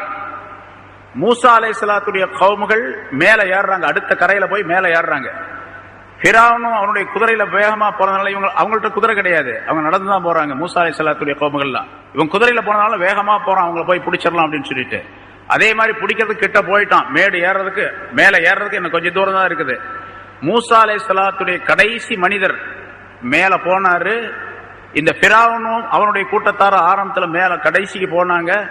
இவனுடைய கூட்டத்தாரில் 12 லட்சம் பேரும் இந்த கடலுக்குள்ள கடைசியில நுழையிறாங்க. அல்லாஹ் தஆலா உத்தரவோடு தான் கடல் ஒன்னா சேர்ந்துருச்சு. இப்ப மூசா அலைஹிஸ்ஸலாம் அவர்களும் அவருடைய கவுமுகளும் காப்பாற்றப்பட்டார்கள். ஃபிரௌனும் ஃபிரௌனுடைய கவுமுகளும் அழிக்கப்பட்டார்கள், போயிட்டாங்க. அதான் அல்லாஹ் தஆலா சொல்றான், ஜாவஸ்னா பனி இஸ்ராயீல் பஹ்ர, கடலை கடக்க செய்தோம் பனி இஸ்ராயீல்களை. ஃபஅத்பஅஹும் ஃபிரௌனு வஜுனூதுஹு, ஃபிரௌனும் அவனுடைய கூட்டத்தாரும் அவனுடைய படையினரும் அவர்களை பின்தொடர்ந்தார்கள். மூசா அலைஹிஸ்ஸலாத்துடைய அந்த கவுமுகளை பின்தொடர்ந்தார்கள். பக்யன் வ அதுவா, அநியாயத்திற்காக வேண்டியும் பகைமைக்காக வேண்டியும், விரோதத்தின் காரணம், அநியாயத்தின் காரணமாகவும் விரோதத்தின் காரணமாகவும் பின்தொடர்ந்தார்கள். பின்தொடர்ந்து போனது நல்ல செய்திக்காக அல்ல. ஏன்னா இத்திபா அப்படின்னு சொன்னா பின்பற்றுதல் அப்படின்னு சொன்னா நல்லதுக்கும் சொல்லாம இல்லையா? பின்பற்றக்கூடியது நல்லதுக்கும் பின்பற்றலாம்.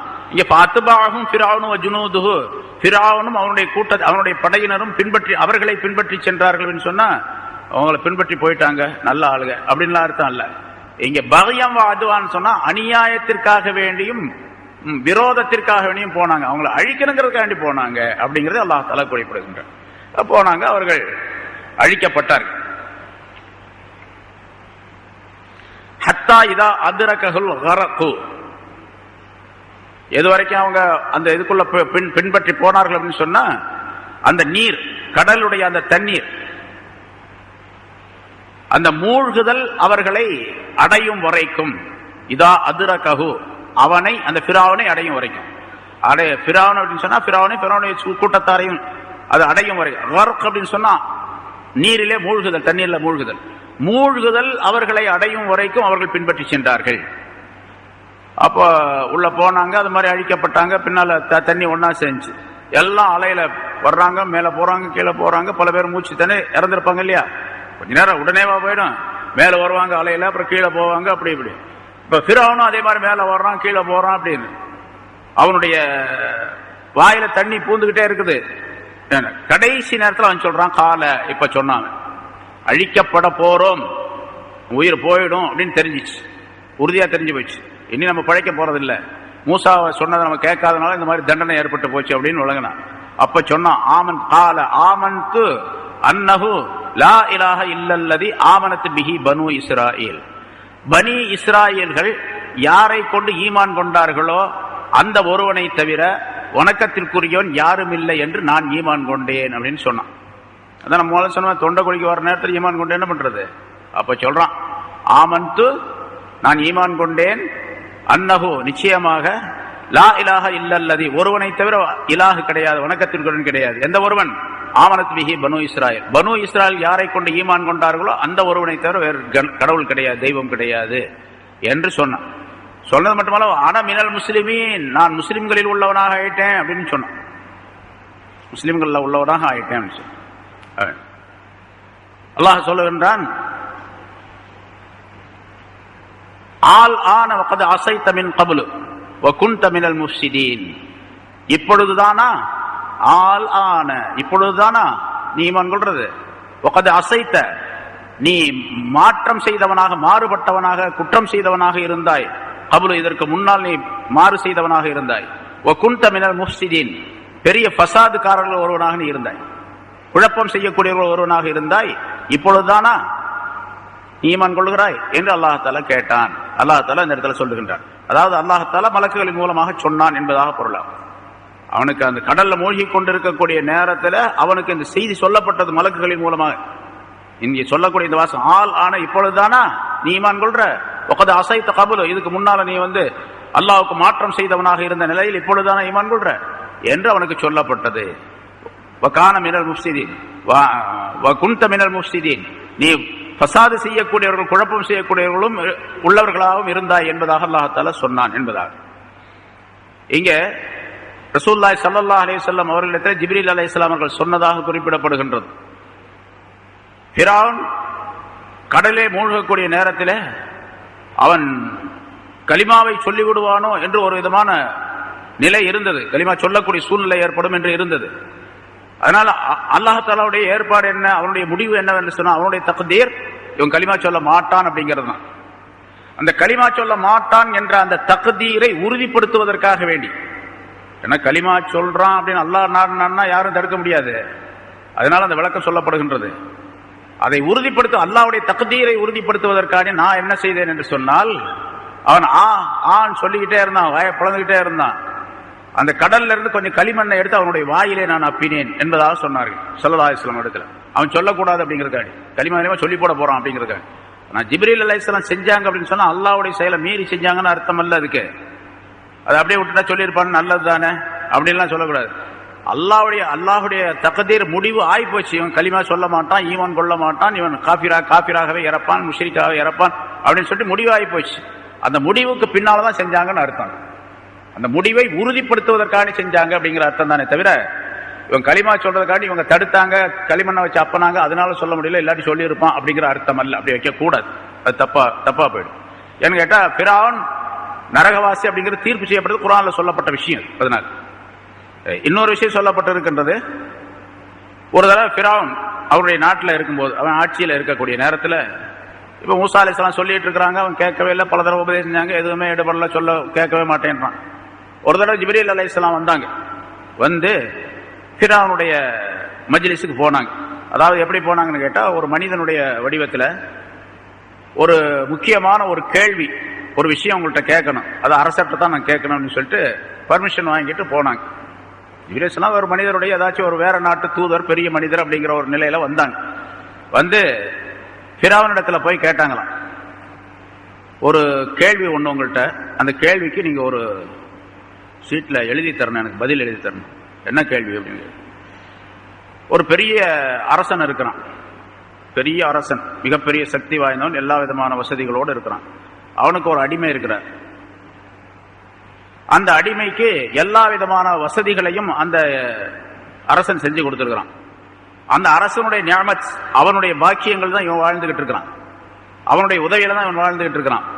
எல்லா விதமான பாக்கியங்களையும் பெற்றுக்கொண்டு இருக்கக்கூடிய அந்த அடிமை எல்லா பாக்கியங்களும் கொடுத்தான், எல்லா விதமான வசதிகளையும் செஞ்சு கொடுத்தான் அந்த அடிமைக்கு. எல்லா வகையான பாக்கியங்களையும் பெற்றுக்கொண்டு இருக்கக்கூடிய அந்த அடிமை, அவன் கடைசியா என்ன பண்ணா, அந்த எஜமானுடைய, அந்த அரசனுடைய நியாமத்துகளுக்கு, அந்த பாக்கியங்களுக்கு மாறு செய்ய ஆரம்பித்தான். அவன் சொல்றதை கேட்கறதே இல்லை. இவன் இஷ்டத்துக்கு நடந்தான், அவனுக்கு மாற்றமாகவே செயல்பட்டான். அவன் ஒன்ன சொன்னா அந்த சொல்ல இவன் கேட்கறதே கிடையாது. அவன் எதை செய்ய சொல்றானோ அதுக்கு மாற்றமாக செய்யறது. இப்படியே அந்த அடிமை இருந்தான். அந்த அடிமையை பத்தி நீங்க என்ன நினைக்கிறீங்க அப்படின்னு சொல்லி கேட்டான். அவனை கடல்ல கொண்டு போய் மூழ்கடிச்சு கடிச்சு சாகடிக்கணும் அப்படின்னு சொல்லி சொன்னான். அது ஒரு தாளில் எழுதி கொடுங்க அப்படின்னு சொன்னாங்களாம் ஜிப்ரீல் அலைஹிஸ்ஸலாம். அது மாதிரி தாளில் எழுதி கொடுத்தான். இந்த மாதிரி எஜமானுக்கு கட்டுப்படாமல் நடக்கக்கூடிய, எல்லா நியாமத்துகளையும் பெற்றுக்கொண்டு கட்டுப்படாமல் நடக்கக்கூடிய ஒரு அடிமையை கடலிலே மூழ்கடித்து சாகடிக்க வேண்டும் அப்படிங்கிறது என்னுடைய தீர்ப்பு அப்படின்னு எழுதி கொடுத்தான். அந்த மூழ்கடிக்கப்படக்கூடிய நேரத்தில் ஜிப்ரீல் அலைஹிஸ்ஸலாம் அந்த சீட்டை காட்டினாங்க, நீ தான் எழுதி கொடுத்த, உனக்கு தான் இது அப்படின்னு சொல்லிட்டு காட்டினாங்க என்பதாக சொல்லப்பட்டு இருக்கின்றது ஒரு அறிவு. அது பொருத்தமானதும் கூட.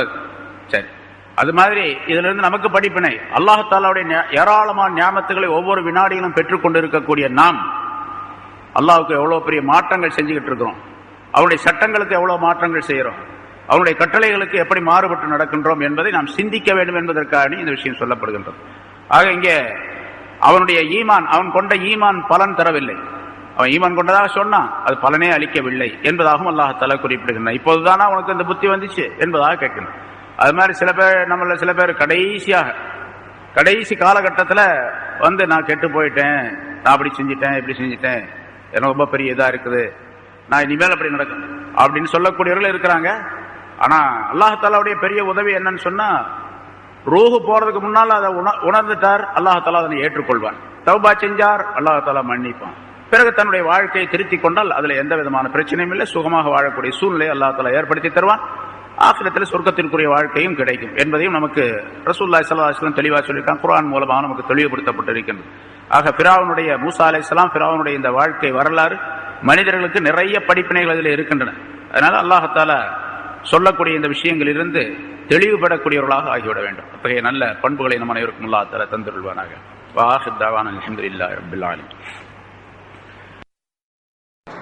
ونعوذ بالله من شرور أنفسنا ومن سيئات أعمالنا من يهده الله فلا مضل له ومن يضلله فلا هادي له ونشهد أن لا إله إلا الله وحده لا شريك له ونشهد أن سيدنا ونبينا مولانا محمدا عبده ورسوله أرسله الله بالحق بشيرا ونذيرا وداعيا إلى الله بإذنه وسراجا منيرا أما بعد فقد قال الله تعالى في كلامه القديم أعوذ بالله من الشيطان الرجيم بسم الله الرحمن الرحيم فاليوم ننجيك ببدنك لتكون لمن خلفك آية وإن كثيرا من الناس عن آياتنا لغافلون ولقد بوأنا بني إسرائيل مبوأ صدق ورزقناهم من الطيبات فما اختلفوا حتى جاءهم العلم إن ربك يقضي بينهم يوم القيامة فيما كانوا فيه يختلفون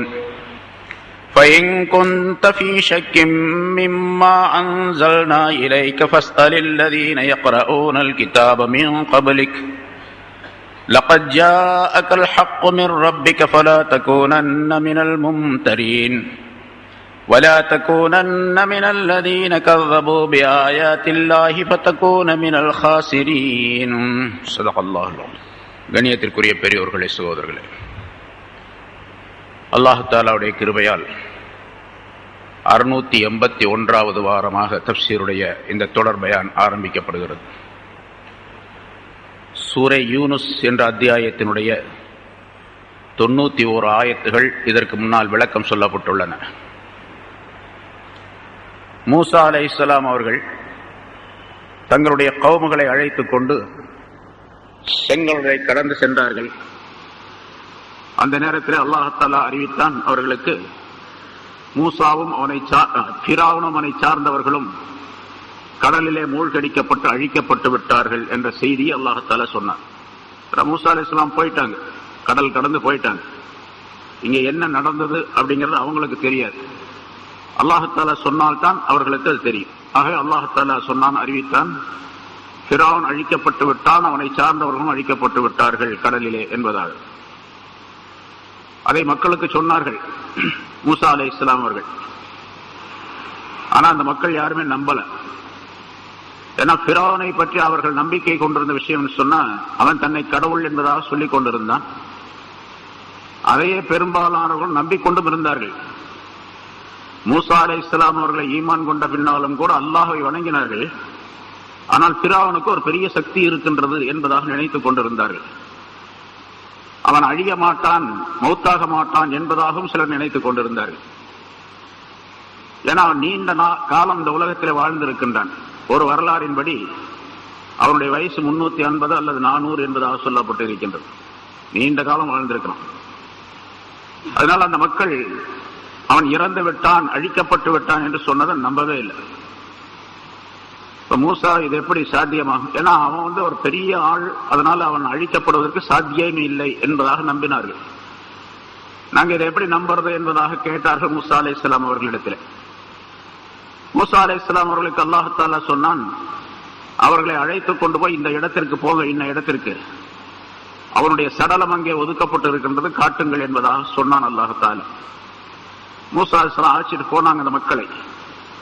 ஒரு இடத்துல ஒரு மேடான ஒரு பகுதி, அந்த பகுதியில அல்லாஹ் தஆலாவுடைய உத்தரவுப்படி கடல் அவனுடைய சடலத்தை கொண்டு வந்து வெளியே தள்ளியது. மேடான அந்த பகுதியிலே அந்த சடலம் ஒதுங்கி கிடந்தது.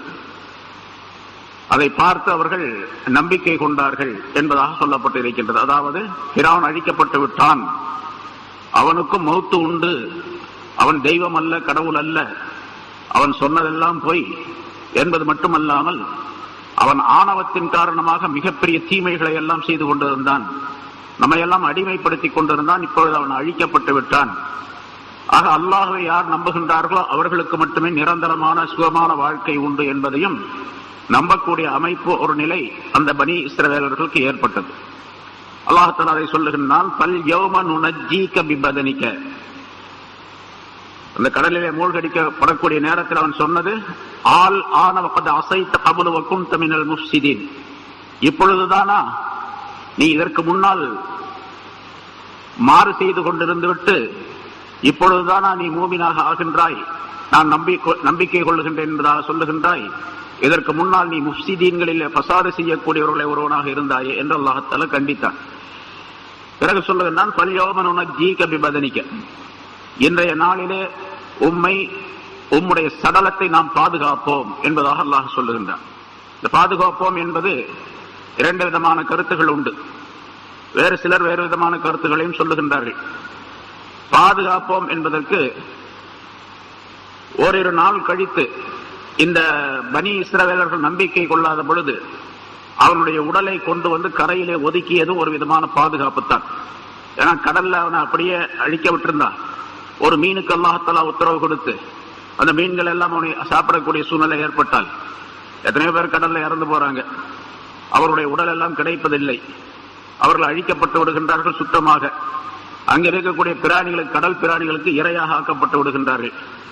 அதுபோன்று அல்லாஹ் தஆலா அவனுடைய உடலை ஆக்காமல் அவனை அந்த உடலை பாதுகாத்து கொண்டு வந்து கரையிலே ஒதுக்கி வைத்ததும் ஒரு விதமான பாதுகாப்பு தான். அந்த பாதுகாப்பை குறித்துத்தான் இங்கே சொல்லுகின்ற அல்லாஹ் தஆலா சொல்லுகின்றான் என்பதாக சிலருடைய கருத்து. ஃபல்யௌம நுனஜ்ஜீக பிபதனிக, இன்றைய நாளிலே உன்னுடைய உடலை நாம் பாதுகாப்போம் என்பதாக. உடல் என்று சொன்னால் வெற்றுடல், உயிரில்லாத உடல். அது இன்னொரு கருத்தின்படி பதனிக்க என்ற வார்த்தையின் மூலமாக சொல்லப்படுவது நிர்வாணமாக, துணியே கிடையாது. அவன் எப்பொழுதுமே தங்கத்தினாலான ஆபரணங்கள் அணிந்து கொண்டிருப்பான். மிக உயர்தரமான துணிகளை உடுத்துவான். அவருடைய தலையிலே எப்பொழுதுமே கிரீடம், தங்க கிரீடம் இருக்கும். வைரம் வைடூரியம் பதித்த கிரீடம் இருக்கும். அப்படித்தான் அவனை பார்த்து இருக்கின்றார்கள் பனி இஸ்ரவேலர்கள் எல்லாம். ஆனா பலருக்கு அவனை தெரியாது, ஆளவே தெரியாது. ஏன்னா அவன் அரச சபையில வீற்றிருக்கக்கூடியவன். இவங்க பனி இஸ்ரவேலர்கள் எல்லாம் அடிமைகளாக கருதப்பட்டவர்கள். இவர்கள் அவனை பார்க்கக்கூடிய சூழ்நிலையே இல்லாமல் இருந்தது பலருக்கு. இப்போது பார்க்கிறாங்க, வெறும் உடலாக இருக்குது. வெறும் உடல் அப்படிங்கும் போது இவன் தான் பிறவனா அப்படின்னா உடலை பார்த்து ஆச்சரியப்பட்டார்கள் என்றுதான் சொல்லப்பட்டு இருக்கின்றது. சரி, இது உடனடியாக அல்லாஹ் தஆலா அந்த அவனுடைய உடலை கொண்டு வந்து கரைக்கு சேர்த்து அந்த மக்களை அல்லாஹ் தஆலா நம்ப வைத்தான் என்பதாக ஒரு கருத்து சொல்லப்பட்டு இருக்கின்றது. மற்றொரு கருத்து, நிரந்தரமாகவே கியாமத்து நாள் வரைக்கும் எல்லா மனிதர்களுக்கும் பாடமாக, படிப்பினையாக அந்த உடலை நாம் பாதுகாப்போம், உம்முடைய உடலை என்பதாக பொருளாகும். அந்த கருத்தும் சொல்லப்பட்டிருக்கிறது. அந்த கருத்தின்படிக்குத்தான் இப்பொழுது எகிப்திலே மியூசியத்திலே இருக்கக்கூடிய அருங்காட்சியகத்திலே இருக்கக்கூடிய உடல் ஃபிரௌனுடையது என்பதாக சொல்லப்படுகின்றது. ஆனாலும் சரித்திரத்திலே ஒரு உறுதியான தன்மை என்பது, உறுதியான நிலை என்பது கிடையாது. சில சரித்திரங்களில் குறிப்பிடப்பட்டிருக்கின்றது. அதற்கு பின்னால் என்ன ஆனது அந்த உடல்? மூசா அலைஹிஸ்ஸலாம் அவர்களும் பனி இஸ்ரவேலும் பார்த்துட்டு போயிட்டாங்க. பிறகு அந்த உடல் யார் எடுத்துட்டு போனா? யாரும் எடுத்துட்டு போகல, அங்கேயே போட்டு போயிட்டாங்க. இன்றைக்கும் கூட அந்த ஒதுக்கப்பட்ட அந்த இடத்துக்கு பேரு ஜபல ஃபிரௌன் என்பதாக ஒரு பெயரே இருக்கின்றது. அந்த மேட்டு பகுதிக்கு ஃபிரௌனுடைய மலை என்பதாக பெயர் இருக்கின்றது. ஆனா சரித்திரத்தில ஃபிரௌன் என்பது யார் எகிப்திலே ஆட்சி செய்கின்றார்களோ அவர்களுக்கெல்லாம் சொல்லப்படும். நம்ம நாட்டில் யார் இந்தியாவினுடைய முக்கிய மந்திரியாக இருந்தாலும் அவருக்கு பேர் பிரதமர் அப்படின்னு சொல்றோம், ஜனாதிபதினு ஒருத்தர் சொல்றோம், முதல்வர் அப்படின்னு சொல்றோம். இது மாதிரி எகிப்திலே யார் ஆட்சியாளராக இருக்கின்றாலும் அவருடைய பேர் வேற இருக்கும். ஏன்னா அவருடைய பேர் முன்னால் சொல்லப்பட்டிருக்கு, உங்களுக்கு சொல்லி இருக்கிறார். வலீத் இப்னு ரய்யான் என்பது இந்த ஃபிரௌனுடைய பெயர். மூசா அலைஹிஸ்ஸலாமுடைய காலத்தில் இருந்த அந்த ஃபிரௌனுக்கு பெயர் வலீத் இப்னு ரய்யான் என்பது அவனுடைய பெயர். ஆனா அந்த ஆட்சிக்கு யார் வருகின்றார்களோ அவர்களுக்கெல்லாம் ஃபிரௌன் என்ற ஒரு பட்ட பெயர் இருந்தது. இவனுக்கும் அந்த பெயர் இருந்தது. அதே மாதிரி யூசுப் அலைஹிஸ்ஸலாத்துடைய காலத்துல எகிப்தில் அரசர் இருந்தார் இல்லையா, மூசா அலைஹிஸ்ஸலாத்துக்கு முன்னால. அந்த அரசர் நபி யூசுப் அலைஹிஸ்ஸலாம் அவர்களை வரவேற்று அவர்களுக்கு ஆட்சி பொறுப்பை ஒப்படைத்து தான் அந்த ஆட்சியிலிருந்து விலகி இருந்து அவருக்கு எல்லா அதிகாரத்தையும் கொடுத்து விட்டார் என்பதாக படிக்கின்றோம் அல்லவா. குர்ஆன்ல அல்லாஹ் தஆலா சொல்லுவான், பின்னால் அந்த சரித்திரம் வருது, அந்த சூரா வருகின்றது. இப்ப அந்த மனிதருக்கும் பெயர் ஃபிரௌன் என்பதான் இருந்தது. அவனுக்கு பேரும் ஃபிரௌன் என்பதாகத்தான் இருந்தது. ஆனா அந்த ஃபிரௌன் என்ற பெயர் மற்ற எல்லாருக்கும் அதிகமாக வெளிப்படவில்லை. மூசாவுடைய எதிரியாக இருந்த இந்த ஃபிரௌனுக்கு மட்டும் ஃபிரௌன் என்பதாக அது வெளிப்படையாக குர்ஆனின் மூலமாக அல்லாஹ் தஆலா அறிமுகப்படுத்தினான் என்பதாக சொல்லப்பட்டிருக்கின்றது. அதனால அந்த கடலில் இருந்து ஒதுக்கப்பட்ட அந்த ஃபிரௌனுடைய சடலம் தானா இப்பொழுது எகிப்திலே மியூசியத்திலே இருப்பது அல்லவா என்பதிலே கருத்து வேறுபாடு இருக்கின்றது. இருந்தாலும் பெரும்பாலான சரித்திர ஆசிரியருடைய கருத்தின்படிக்கு மூசா அலைஹிஸ்ஸலாமும் அந்த பனி இஸ்ரவேலர்களும் பார்த்துட்டு போன பின்னால அவனுடைய உடலை திரும்பவும் அலை அடித்துக் கொண்டு உள்ளே சென்று விட்டது. அல்லாஹால இந்த இடத்துல இந்த ஆயத்துல சொல்லுவதன் பல்யவன் உனஜீக்க பதினிக்க என்ற ஆயத்தின் அல்லாஹால பாதுகாத்து வச்சிருந்தான். அல்லாஹ்வுடைய உத்தரவுக்கு எல்லாம் அடிபணியும். அதனால அவனுடைய உடல் பாதுகாக்கப்பட்டு இருந்தது. கடைசியாக சரித்திரத்தில் குறிப்பிடுவது 1886 ஆண்டு, கிட்டத்தட்ட 100 வருஷத்துக்கு முன்னால். அப்பொழுதுதான் அந்த செங்கடல் வழியாக போய்கொண்டிருந்த ஒரு கூட்டம் இந்த பிராவுடைய சடலம் கரையிலே ஒதுக்கப்பட்டு கிடந்ததை பார்த்து அதை எடுத்துக்கொண்டு வந்து அந்த நாட்டிலே வைத்து ஆய்வு செய்யும் பொழுது அவனுடைய அந்த உடல் பிராவுனுடைய உடல் மூசா அலைஹிஸ்ஸலாம் காலத்திலே இருந்த அந்த பிராவன் தான் என்பதாக சொல்லி அங்கே முடிவு செய்து எழுதி வைத்திருக்கின்றார்கள் என்பதாகவும் பெரும்பாலானவர்கள் குறிப்பிடுகின்றார்கள்.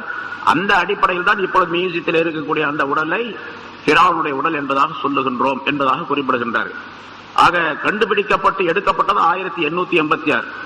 மூசா அலைஹிஸ்ஸலாமுடைய காலத்திலே அழிக்கப்பட்ட காலம் எவ்வளவு? ரசூலுல்லாஹி ஸல்லல்லாஹு அலைஹி வஸல்லம் காலத்துக்கு 2000 வருஷத்துக்கு முன்னால், 2000 வருஷத்துக்கு முன்னால். ரசூலுல்லாஹி ஸல்லல்லாஹு அலைஹி வஸல்லம் காலத்திலிருந்து இது வரைக்கும் 1400 வருஷம் ஆச்சு. அதுக்கு முன்னால் 2000 3500 வருஷம். 3500 வருஷத்துக்கு முன்னால அழிக்கப்பட்ட அவனுடைய உடல், கடலிலே அழிக்கப்பட்ட அவனுடைய உடல் 3500 ஆண்டுகள் கழித்து 1886 3400 ஆண்டுன்னு வச்சுங்க, அதுக்கு முன்னால் கண்டெடுக்கப்பட்டு அந்த சடலம் தான் இப்பொழுது இருந்து கொண்டு இருக்கிறது. ஆனா அங்க மியூசியத்தில் நீங்க பாத்தீங்கன்னா, மியூசியத்தில் மட்டுமல்ல, இப்ப இதுல ரஷ்யாவிலும் கூட சில உடல்கள், முன்னால் உள்ள அந்த அதிகாரிகளுடைய உடல்கள் எல்லாம் பதப்படுத்தப்பட்டு வைக்கப்பட்டு இருக்கின்றது. அதுக்கு பேர் மம்மின்னு சொல்லுவாங்க. சில தைலங்களை போட்டு அதை சரி பண்ணி அதை பாதுகாத்து அந்த உடலை வச்சிருப்பாங்க. மம்மி செய்யப்பட்ட உடல்களாகத்தான் பெரும்பாலும் எல்லா உடல்களும் பாதுகாக்கப்பட்டு கொண்டு இருக்கின்றன. அதே மியூசியத்தில் வேறு சில உடல்களும் இருக்குது எகிப்துல. ஆனா பிராவுடைய உடல் மட்டும் மம்மி செய்யப்பட்டது அல்ல, இயற்கையாக அப்படியே எடுத்துக்கொண்டு வந்து அப்படியே வச்சிருக்கிறாங்க. அதுக்கு எந்த விதமான தைலம் தடவதோ இது பண்றதோ. ஆனா இப்ப என்னன்னு கேட்டா, சில காலங்கள் ரொம்ப அதிகம் 3500 வருஷம் ஆனதுனால அவருடைய உடல் அந்த எலும்புகள்லாம் சில அரிப்புகள், பூச்சிகளினால மற்ற செல்களால் அரிக்கக்கூடிய சூழ்நிலை ஏற்படுச்சுன்னு சொல்லி சில தைலங்கள் தடவி வச்சிருக்கிறதாக கேள்விப்படுகின்றோம். அந்த போட்டோல இப்ப எல்லாம் நிறைய போறாங்க, எகிப்துக்கு போறாங்க, அது போய் போட்டோ எடுத்துட்டு வந்தாங்க. இப்ப சீடியில் எல்லாம் கூட வந்திருக்கு, சீடியில போட்டு பார்த்தா நிறைய அதனுடைய இதெல்லாம் தெரியுது. இருந்தாலும் பிராவுனுடைய அந்த அளவு, அவனுடைய உயரம், அவனுடைய பாடி எப்படியெல்லாம் இருந்தது என்பதாக நமக்கு சரித்திரத்தில் சொல்லப்பட்டிருக்கு. அந்த அளவுக்கு அவ்வளவு பெருசாக இதை பார்க்கும்போது தெரியல. சரி, எப்படி இருந்தாலும் சரி, அல்லாஹ்தால பாதுகாக்க முடியும் என்பதற்கு ஒரு உதாரணத்தை இங்க வைத்திருக்கின்றான். இங்க பிராவுன் அழிக்கப்பட்டதன் மூலமாக பெறப்படக்கூடிய கருத்து மற்றவர்கள் படிப்பினை பெற வேண்டும் என்பதற்காக வேண்டி என்று அல்லாஹ்தால சொல்லுகின்றான். பல்யவமனு நஜ்ஜீக பிபதனிக, இன்றைய நாளிலே உன்னுடைய சடலத்தை நாம் பாதுகாப்போம். லிதகூன லிமன் ஹல்ஃபக ஆயா, உனக்கு பின்னால் உள்ளவர்களுக்கு ஒரு படிப்பினையாக ஆவதற்காக வேண்டி என்று அல்லாஹ்தால சொல்லுகின்றான். அவனை பாதுகாத்து வச்சிருக்கிற எதுக்காக வேண்டி? சும்மா பார்த்துட்டு ரொம்ப அற்புதமா இருக்குது அப்படின்னு சொல்லிட்டு வர்றதுக்கு அல்ல, படிப்பினைக்காக வேண்டி. அல்லாஹுக்கு யார் மாறு செய்கின்றார்களோ அவருடைய இறுதி முடிவெல்லாம் இப்படித்தான் ஆகும். அல்லாஹுடைய சொல்லை கேட்காதவர்கள் எல்லாம் இப்படித்தான் அழிக்கப்படுவார்கள், உலகத்தில் மட்டுமல்ல ஆகிரத்திலும்.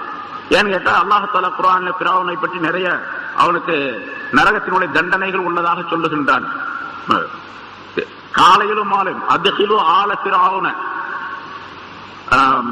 அதாவது பிராவுனையும் பிராவுடைய கூட்டத்தாரையும் நரக நெருப்பிலே தள்ளுங்கள், காலையிலும் மாலையிலும் அவர்களுக்கு அந்த நரகத்தின் நெருப்பை சுவைக்க செய்யுங்கள் என்ற கருத்தை அல்லாஹ்தாலா குர்ஆனின் மூலமாக சொல்லி காட்டுகின்றார். அவனுக்கு நரக தண்டனை உண்டு என்பதை குர்ஆனின் மூலமாக அல்லாஹ்தாலா உறுதிப்படுத்தி விட்டார். அல்லாஹுக்கும் அவருடைய தூதருக்கும் மாற்றம் செய்யக்கூடியவர்கள், அவர்களுடைய சொல்லை கேட்காதவர்கள் அழிக்கப்படுவார்கள் என்பதையும் அல்லாஹ்தாலா படிப்பினையாக எடுத்து காட்டுவதற்காக நீங்க சொல்லுகின்றார் என்பதாக குறிப்பிடுகின்றார். ஆனாலும் பெரும்பாலான மனிதர்களிலே பெரும்பாலானவர்கள் நம்முடைய இந்த படிப்பினைகளை விட்டும், ஆயத்துகளை, அத்தாட்சிகளை விட்டும் மறதியாளர்களாக இருக்கின்றார்கள். அப்படின்னு சொன்னா மறதியாளர்கள். ஆனா கருத்து என்ன கேட்டா, புறக்கணிக்கக்கூடியவர்களாக இருக்கின்றார்கள். நம்முடைய அத்தாட்சிகளை புறக்கணித்து செல்லுகின்றார்கள். ஆயத்து ஒன்று, அதாவது ஒரு அத்தாட்சியான நிகழ்ச்சி காட்டப்படக்கூடிய நேரத்திலே அதை கொண்டு படிப்பினை பெற்று தங்களுடைய வாழ்க்கையை திருத்திக் கொள்ளக்கூடியவர்கள் மிக குறைவானவர்கள் தான். பெரும்பாலானவர்கள் நம்முடைய இந்த அத்தாட்சிகளை எல்லாம் புறக்கணித்து தங்களுடைய மனம் போனபடி நடந்து கொண்டிருக்கின்றார்களே தவிர இந்த ஆயத்துகளை கொண்டு, இந்த அத்தாட்சிகளை கொண்டு படிப்பினை பெறுவதில்லை என்பதாக குறிப்பிடுகின்றனர். அதை பற்றி சிந்திப்பதும் கிடையாது. இதனால் என்ன படிப்பினை இருக்கின்றது என்பதை உணர்வதும் கிடையாது அவர்கள். அப்படிப்பட்ட ஒரு சூழ்நிலையை தான் உலகத்துடைய மாய்கையிலே ஏற்படுத்திக் கொள்ளுகின்றார்கள் என்பதையும் அல்லாஹ் குறிப்பிடுகின்றார். எத்தனை அத்தாட்சிகள் சொன்னாலும் சரி, இப்ப நம்ம பார்க்கிறோம், நிதர்சனமாக நேரடியாக நம்ம பார்க்கிறோம். எத்தனையோ அத்தாட்சிகள், ஆயத்துகள், உதாரணங்கள், நிறைய சம்பவங்கள் சொல்லப்படுகின்றன. இருந்தாலும் அதை கொண்டு படிப்பினை பெறக்கூடியவர்கள் மிக குறைவானவர்கள் தான். அடுத்து அல்லாஹ் சொல்லுகிறார், இப்ப பிராவுன் அழிக்கப்பட்டான். மூசா அலைஹிஸ்ஸலாம் அவர்கள் அதை கடந்து போனார்கள். அந்த சரித்திரங்கள்லாம் முன்னாள் சூரத்துல் பக்ராவில, சூரா ஆல இம்ரான்ல, நிசால எல்லாம் சொல்லப்பட்டிருக்கு நிறைய. அங்க போனாங்க, 6 லட்சம் மக்களை கூட்டிட்டு போனாங்க. போய் ஒரு மைதானத்துல தங்கினாங்க. நீண்ட தூரம் போய் ஷாமுடைய அந்த இது இப்ப இருக்கக்கூடிய பலஸ்தீனுடைய பகுதி, அதுல ஒரு பெரிய மைதானத்தில் தங்க வைத்திருந்தார்கள்.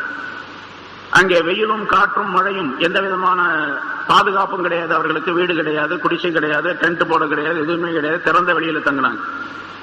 பகல் நேரம் எல்லாம் கடுமையான வெயில், இரவு நேரத்தில் கடுமையான குளிர், இப்படி எல்லாம் சூழ்நிலைகள் இருந்தது. அல்லாஹ்தாலா தன்னுடைய கருணையின் காரணமாக அவர்கள் அல்லாஹ்வை நம்பியதின் காரணமாக அல்லாஹ்தாலா அவர்களுக்கு மேகத்தையே நிழலாக ஆக்கி தந்தான், கூரைகளாக ஆக்கி தந்தான். வீட்டுக்குள்ளே எப்படி இருக்குமோ அது போல ரொம்ப இனிமையான சுகமான வாழ்க்கை உடையதா ஒரு வாழ்க்கையா இருக்கணும். சரி, சாப்பாட்டுக்கு கஷ்டம். அதனால அல்லாஹ்தாலா வானுலகத்திலிருந்தே மண்ணு செல்வா என்ற 2 விதமான உணவுகளை தொடர்ந்து அனுப்பி வைத்துக் கொண்டிருந்தான். இது வரலாறு நிறைய சொல்லியிருக்கிறோம். இப்ப அந்த நிகழ்ச்சிக்கு பின்னால அவர்கள் ஒரு குறிப்பிட்ட காலம் வரைக்கும் அந்த இடத்துல தங்கி இருந்தாங்க. அதற்கு பிறகு மூசா அலைஹிஸ்ஸலாம் அவர்களுக்கு அல்லாஹ்தாலா உத்தரவு கொடுத்தான். அருகிலே பக்கத்தில் ஒரு கிராமம் இருக்கின்றது, ஒரு ஊர் இருக்கின்றது. அந்த ஊரிலே அல்லாஹுக்கு மாற்றம் செய்யக்கூடிய ஜப்பாரியீன்கள் என்று சொல்லப்படக்கூடிய வம்பர்கள், மிக கடினமான முரட்டுத்தனமுடையவர்கள் வாழ்ந்து கொண்டிருக்கின்றார்கள்.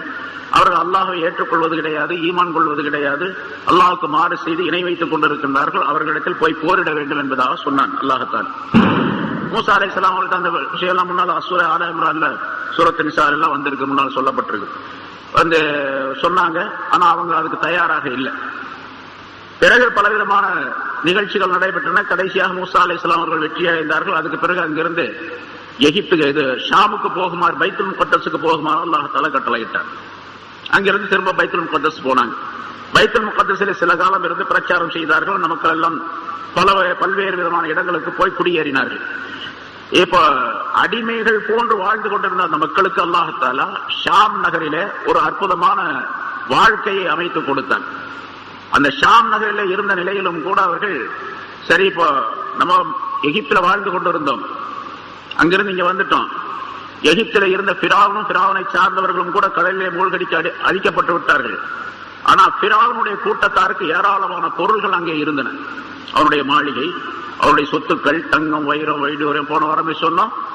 ஒரு கிட்டத்தட்ட பல மைல்கள் தொலைவுக்கு, பல மைல்களுடைய தொலைவுக்கு வைரம் வைடூரியமாகவே கொட்டி கிடந்தது என்பதாக வரலாற்றிலே குறிப்பிடுகின்றார்கள்.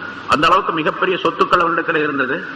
இந்த பொருள் எல்லாம் என்ன ஆச்சு அப்படிங்கிற சந்தேகம் அவர்களுக்கு இருந்தது. ஒரு குறிப்பிட்ட காலம் அவர்கள் அந்த ஷாம் நகரிலே பல பேர் வாழ்ந்தார்கள். சில பேரை அல்லாஹ்தாலாவுடைய கட்டளைப்படி, மூசா அலைஹிஸ்ஸலாமுடைய உத்தரவுப்படி அவர்கள் அங்கிருந்து திரும்பவும் எகிப்துக்கு போனார்கள். அந்த எகிப்திலே அங்க இருக்கக்கூடிய சொத்துக்களுக்கெல்லாம் இவர்களை சொந்தக்காரர்களாக அல்லாஹ்தாலா ஆக்கி வச்சான். பிராவுடைய சொத்துக்கு வாரிசுகளாக யாரை ஆக்கி வச்சுட்டான்? பனி இஸ்ரவேலை அல்லாஹ்தாலா ஆக்கி வச்சான். அதை அல்லாஹ்தாலா குறிப்பிடுகின்றான். இங்கே இடையில் நடந்த நிகழ்ச்சிகளாம் நிறைய இருக்கிறது. சூரத்துல் பக்ராவில் சொல்லப்பட்டிருக்கு. வலகத் பவ்வஅனா பனி இஸ்ராயீல முபவ்வஅ ஸித்கின். பனி இஸ்ராயல் திட்டமாக பனி இஸ்ரவேலர்களை நாம் குடியிருத்தாட்டினோம், உண்மையான குடியிருத்தாட்டுதலாக. உண்மையான குடியிருத்தாட்டுதல் அப்படின்னு சொன்னா உண்மையான இடத்திலே, அதாவது சுகமான இடத்திலே. உண்மையான இடம் அப்படிங்கிறது சுகமான இடம். அவர்கள் சுகமாக உலகத்திலே வாழ்வதற்கு தேவைப்படக்கூடிய எல்லா பொருள்களும் உள்ள இடம். அந்த இடத்திலே அவர்களை நாம் குடியிருத்தாட்டினோம் என்பதாக சொல்லுகின்றார். அந்த இடம் எது? அதான் 2 கருத்து சொல்லப்பட்டிருக்கு. ஒன்று இந்த பலஸ்தீன், அதாவது இந்த ஷாம் நகரத்தினுடைய அந்த பகுதிகள். ஏன்னா ஷாம் என்ற அந்த பகுதி பைத்துல் முகத்தஸை மையமாக கொண்ட ஷாம்ங்கிற அந்த பகுதி இருக்குது. இப்போ ஒரு 4-5 நாடு சேர்ந்து இருக்குது. ஜோர்டான் இருக்குது, பலஸ்தீன் இருக்குது, இஸ்ரேல் இருக்கின்றது. இதெல்லாம் சேர்ந்ததான் ஷாம் என்பதாக அந்த காலத்தில் பெயர் இருந்தது. அந்த ஷாம்ங்கிற நகரம் எப்படிப்பட்டது? பாரக்னா ஹவுலஹு என்று அல்லாஹ்தாலா சொல்லுகின்றான். அதனுடைய சுற்றுப்புறங்களை நாம் பரக்கத்துள்ளதாக ஆக்கி வைத்திருக்கின்றோம் என்பதாக. தீனி பரக்கத், துன்யவி பரக்கத், 2 பரக்கத்துகளும் உண்டு. ஏன்னா ஏராளமான நபிமார்கள் அந்த பகுதியில் தான் வந்திருக்கிறாங்க.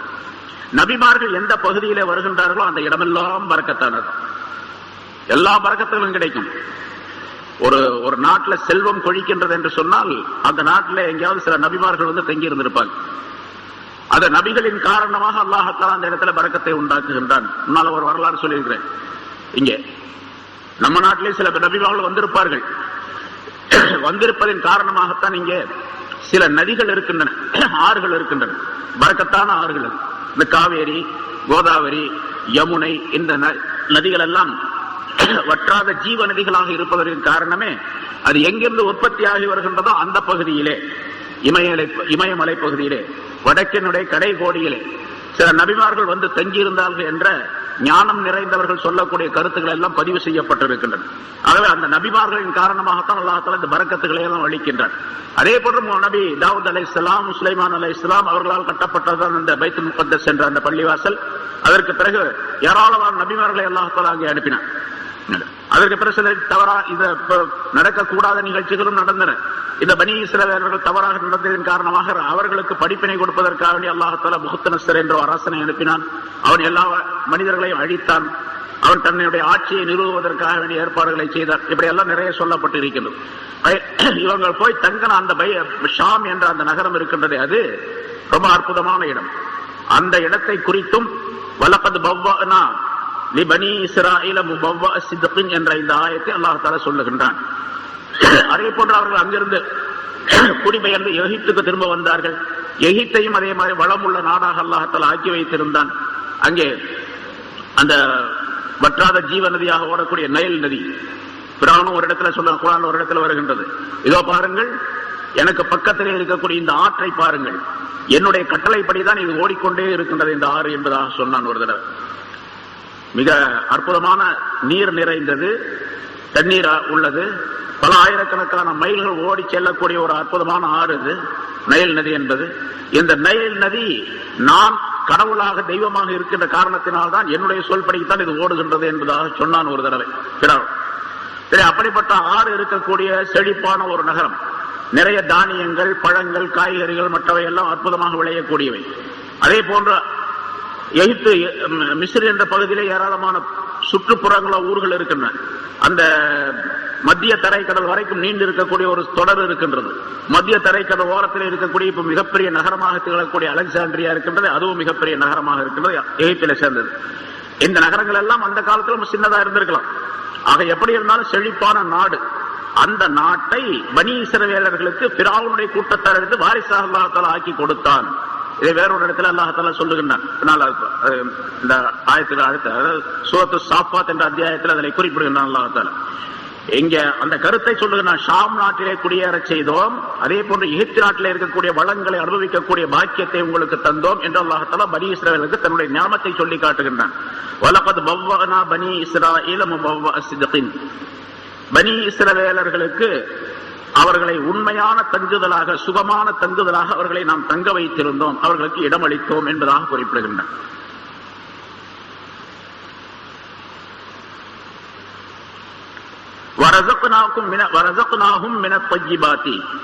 வெறுமனே குடியிருத்தாட்டுவது, வீடுகளை, இடங்களை, தங்குவதற்கு இடத்தை தருவது மட்டுமல்ல, அப்புறம் சாப்பாடு வேணுமா இல்லையா, அதை அல்லாஹ் தஆலா சொல்லுகின்றான்.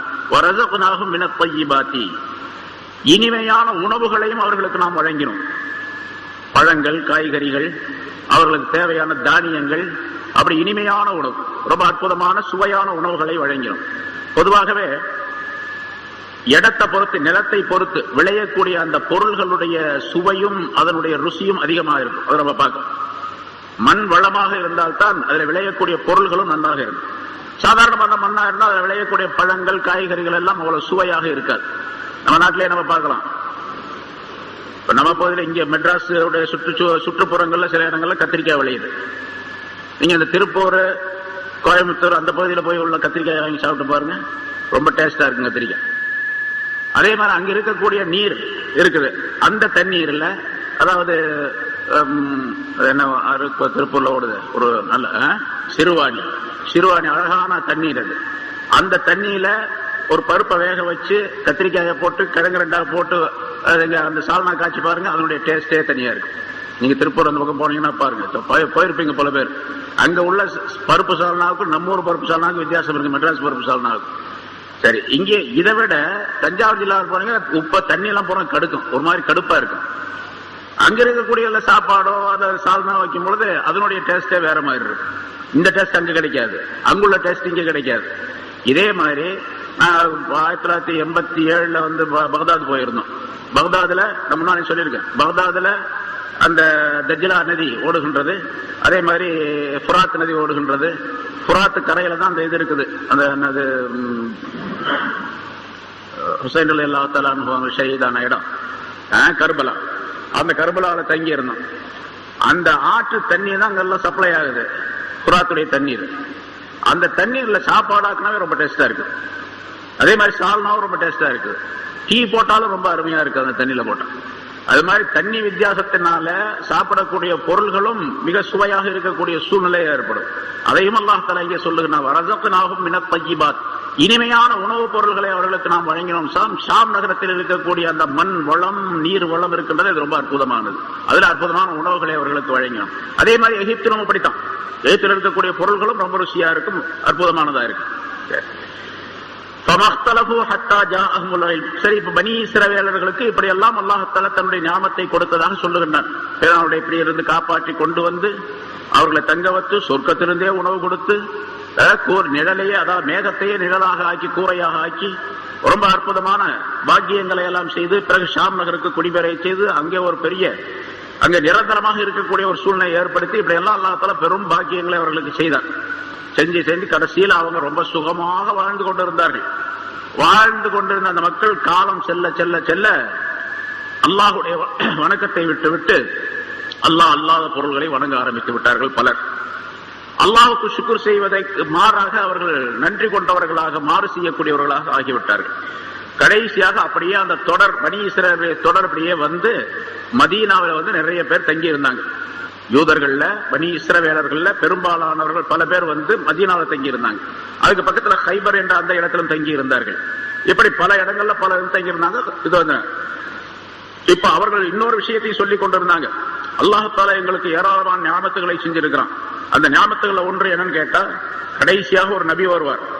அந்த நபி வருவார் என்று எங்களுடைய வேதத்திலே அறிவிக்கப்பட்டிருக்கின்றது, தௌராத்திலே சொல்லப்பட்டிருக்கின்றது. அந்த நபி வந்தால் அவர் எங்களுக்கு மிகப்பெரிய பலமாக இருப்பார், ஆதரவாக இருப்பார் அப்படின்னு சொல்லிட்டு இருந்தாங்க. அந்த நபி எங்களுடைய கூட்டத்தாரில் தான் வருவார் என்பதாக சொல்லிக் கொண்டிருந்தார்கள். அதாவது பனி இஸ்ரவேலர்களிலே உள்ளவராகத்தான் அவர் இருப்பார் என்பதாக சொல்லிக் கொண்டிருந்தார்கள். எல்லாரும் ஒற்றுமையாக ஒரே கருத்தை சொல்லிக் கொண்டிருந்தார்கள். அந்த நபி எங்களுடைய கூட்டத்திலே வருவார், அவர் வந்தால் எங்களுக்கு ஆதரவாக இருப்பார். எங்களுக்கு யார் யார் எதிர்ப்பாக இருக்கின்றார்களோ எதிரிகளாக இருக்கின்றார்களோ அவர்களிடத்திலே அந்த நபி வந்த பின்னாலே அவரோடு சேர்ந்து இவர்களிடத்தில் நாங்கள் போர் செய்வோம். சூரே ஆல இம்ரான்ல அந்த விஷயங்களை சொல்லியிருக்கிறோம். அப்படின்லாம் சொல்லிக்கிட்டு இருந்தாங்க. சரி, ரசூலுல்லாஹி ஸல்லல்லாஹு அலைஹி வஸல்லம் பிறந்தாங்க. மக்காவுல பிறந்த உடனே இவங்க பூரா டல் ஆயிட்டாங்க. இப்போ ஏன்னு கேட்டா, அவங்க நினைச்சதுக்கு மாற்றமாக அரபு குலத்திலே ரசூலுல்லாஹி ஸல்லல்லாஹு அலைஹி வஸல்லம் அவர்கள் பிறந்தாரு. பனி இஸ்ரவேல்ல வரல. வந்த உடனே என்ன சொன்னாங்க, தன்னை நபியின் ரசூலுல்லாஹி ஸல்லல்லாஹு அலைஹி வஸல்லம் பிரகடனப்படுத்த உடனே இவர் பொய்யர் அப்படின்னு சொன்னாங்க. சரியில்லை, நாங்க நினைச்சுக்கிட்டு இருந்ததுக்கு மாத்தமா இவர் சொல்லிட்டு இருக்கிறார், அதனால சரியில்லை, நம்ப மாட்டோம் அப்படின்னு சொன்னாங்க. சரி, ரசூலுல்லாஹி ஸல்லல்லாஹு அலைஹி வஸல்லம் 10-13 வருஷம் இங்க இருந்தாங்க. பிறகு மதீனாவுக்கு போனாங்க. மதீனாவுக்கு போன பின்னால அந்த யூதர்களுடைய பகைமை, அவர்களுடைய விரோதம் மிக அதிகமாகிவிட்டது. ஏன்னா அங்க அதிகமாக அவங்க வாழ்ந்து கொண்டிருந்தாங்க.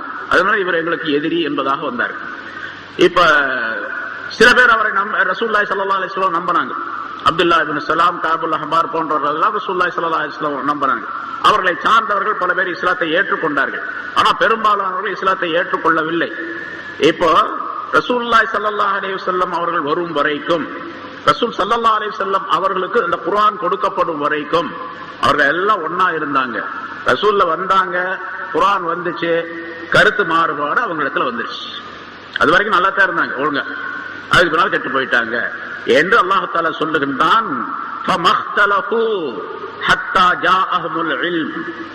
இல்மு வருகின்ற வரைக்கும் அவர்கள் மாறுபடவே இல்லை. இல்மு வருகின்ற வரைக்கும் இந்த இல்மு அப்படிங்கிறதுக்கு ரெண்டு கருத்து, ஒன்று குர்ஆன், இன்னொன்று நபி. அல்ல நபிக்கு கொடுக்கப்பட்ட குர்ஆன். இல்மு அப்படிங்கிறதுக்கு மாலூமாத் என்று பொருள். அதாவது அதனுடைய விஷய விளக்கங்கள் வரும் வரைக்கும் அவர்கள் கருத்து வேறுபாடு கொள்ளவே இல்லை. குர்ஆன் வரும் வரைக்கும் அல்லது நபி வரும் வரைக்கும் கருத்து வேறுபாடு கொள்ளவே இல்லை. அது வரைக்கும் நல்லா இருந்தாங்க, ஒழுங்க. அறிவு வந்த பின்னால, அதாவது குர்ஆன் வந்த பின்னால, ரசூல் வந்த பின்னால கருத்து வேறுபாடு. இது சாதாரணமாக ஒரு மனிதன் விளங்குவதற்கு அறிவுக்கு மாற்றமான விஷயம். கருத்து வேறுபாடு உடையவர்களாக இருப்பார்கள் மனிதர்கள். அவங்களுக்கு நல்ல அறிவு வந்துருச்சுன்னா கருத்து வேறுபாடை விட்டுட்டு கருத்து வேறுபாடு இல்லாம ஒற்றுமையா வாழக்கூடிய சூழ்நிலை ஏற்படணும். இந்த ஆளுங்க பாருங்க, நல்லா ஒற்றுமையா இருந்தாங்க, அறிவு வந்த பிறகு கருத்து வேறுபாடு இருந்துச்சு. இது ஒரு மாற்றமான நிலை. அவர்கள் செய்தது சரியில்லை, அறிவுக்கும் புறம்பானது, இயற்கைக்கும் நீதிக்கும் புறம்பானது என்பதை அல்லாஹ் தஆலா சொல்லி காட்டுகின்றான். அவர்கள் மாறுபடவில்லை, கருத்து வேறுபாடு கொள்ளவில்லை. ஹத்தா ஜாஅஹும், அவர்களிடத்தில் வரும் வரைக்கும், அறிவு வரும் வரைக்கும். அதாவது ரசூலுல்லாஹி ஸல்லல்லாஹு அலைஹி வஸல்லம் அவர்களும் குர்ஆனும் வரும் வரைக்கும் அவர்கள் கருத்து வேறுபாடு வந்துச்சு, கருத்து வேறுபாடு ஆயிடுச்சு. சரி, இந்த கருத்து வேறுபாடு சரியா இல்லையா அப்படிங்கிறது அவங்களுக்கு தெரியல, சொன்னா கேட்கவும் மாட்டேங்கிறாங்க. யார் சொல்லணும்? முடிவு யார் சொல்லணும்? அல்லாஹ் தான் சொல்லணும். நீ சரியா, நீ சரியா? அதாவது பனி இஸ்ரவேல், யூதர்கள், கிறிஸ்தவர்கள் சொல்லுவது, வேதக்காரர்கள் சொல்லுவது சரியா, அதாவது ரசூலுல்லாஹி ஸல்லல்லாஹு அலைஹி வஸல்லம் அவர்கள் சொல்லுவது சரியா? தீர்ப்பு யார் செய்யணும்? அல்லாஹ் தான் செய்யணும். அல்லாஹ் சொல்லுகின்றான், இன்ன ரப்பக யக்லி பைனஹும் யௌமல் கியாமா.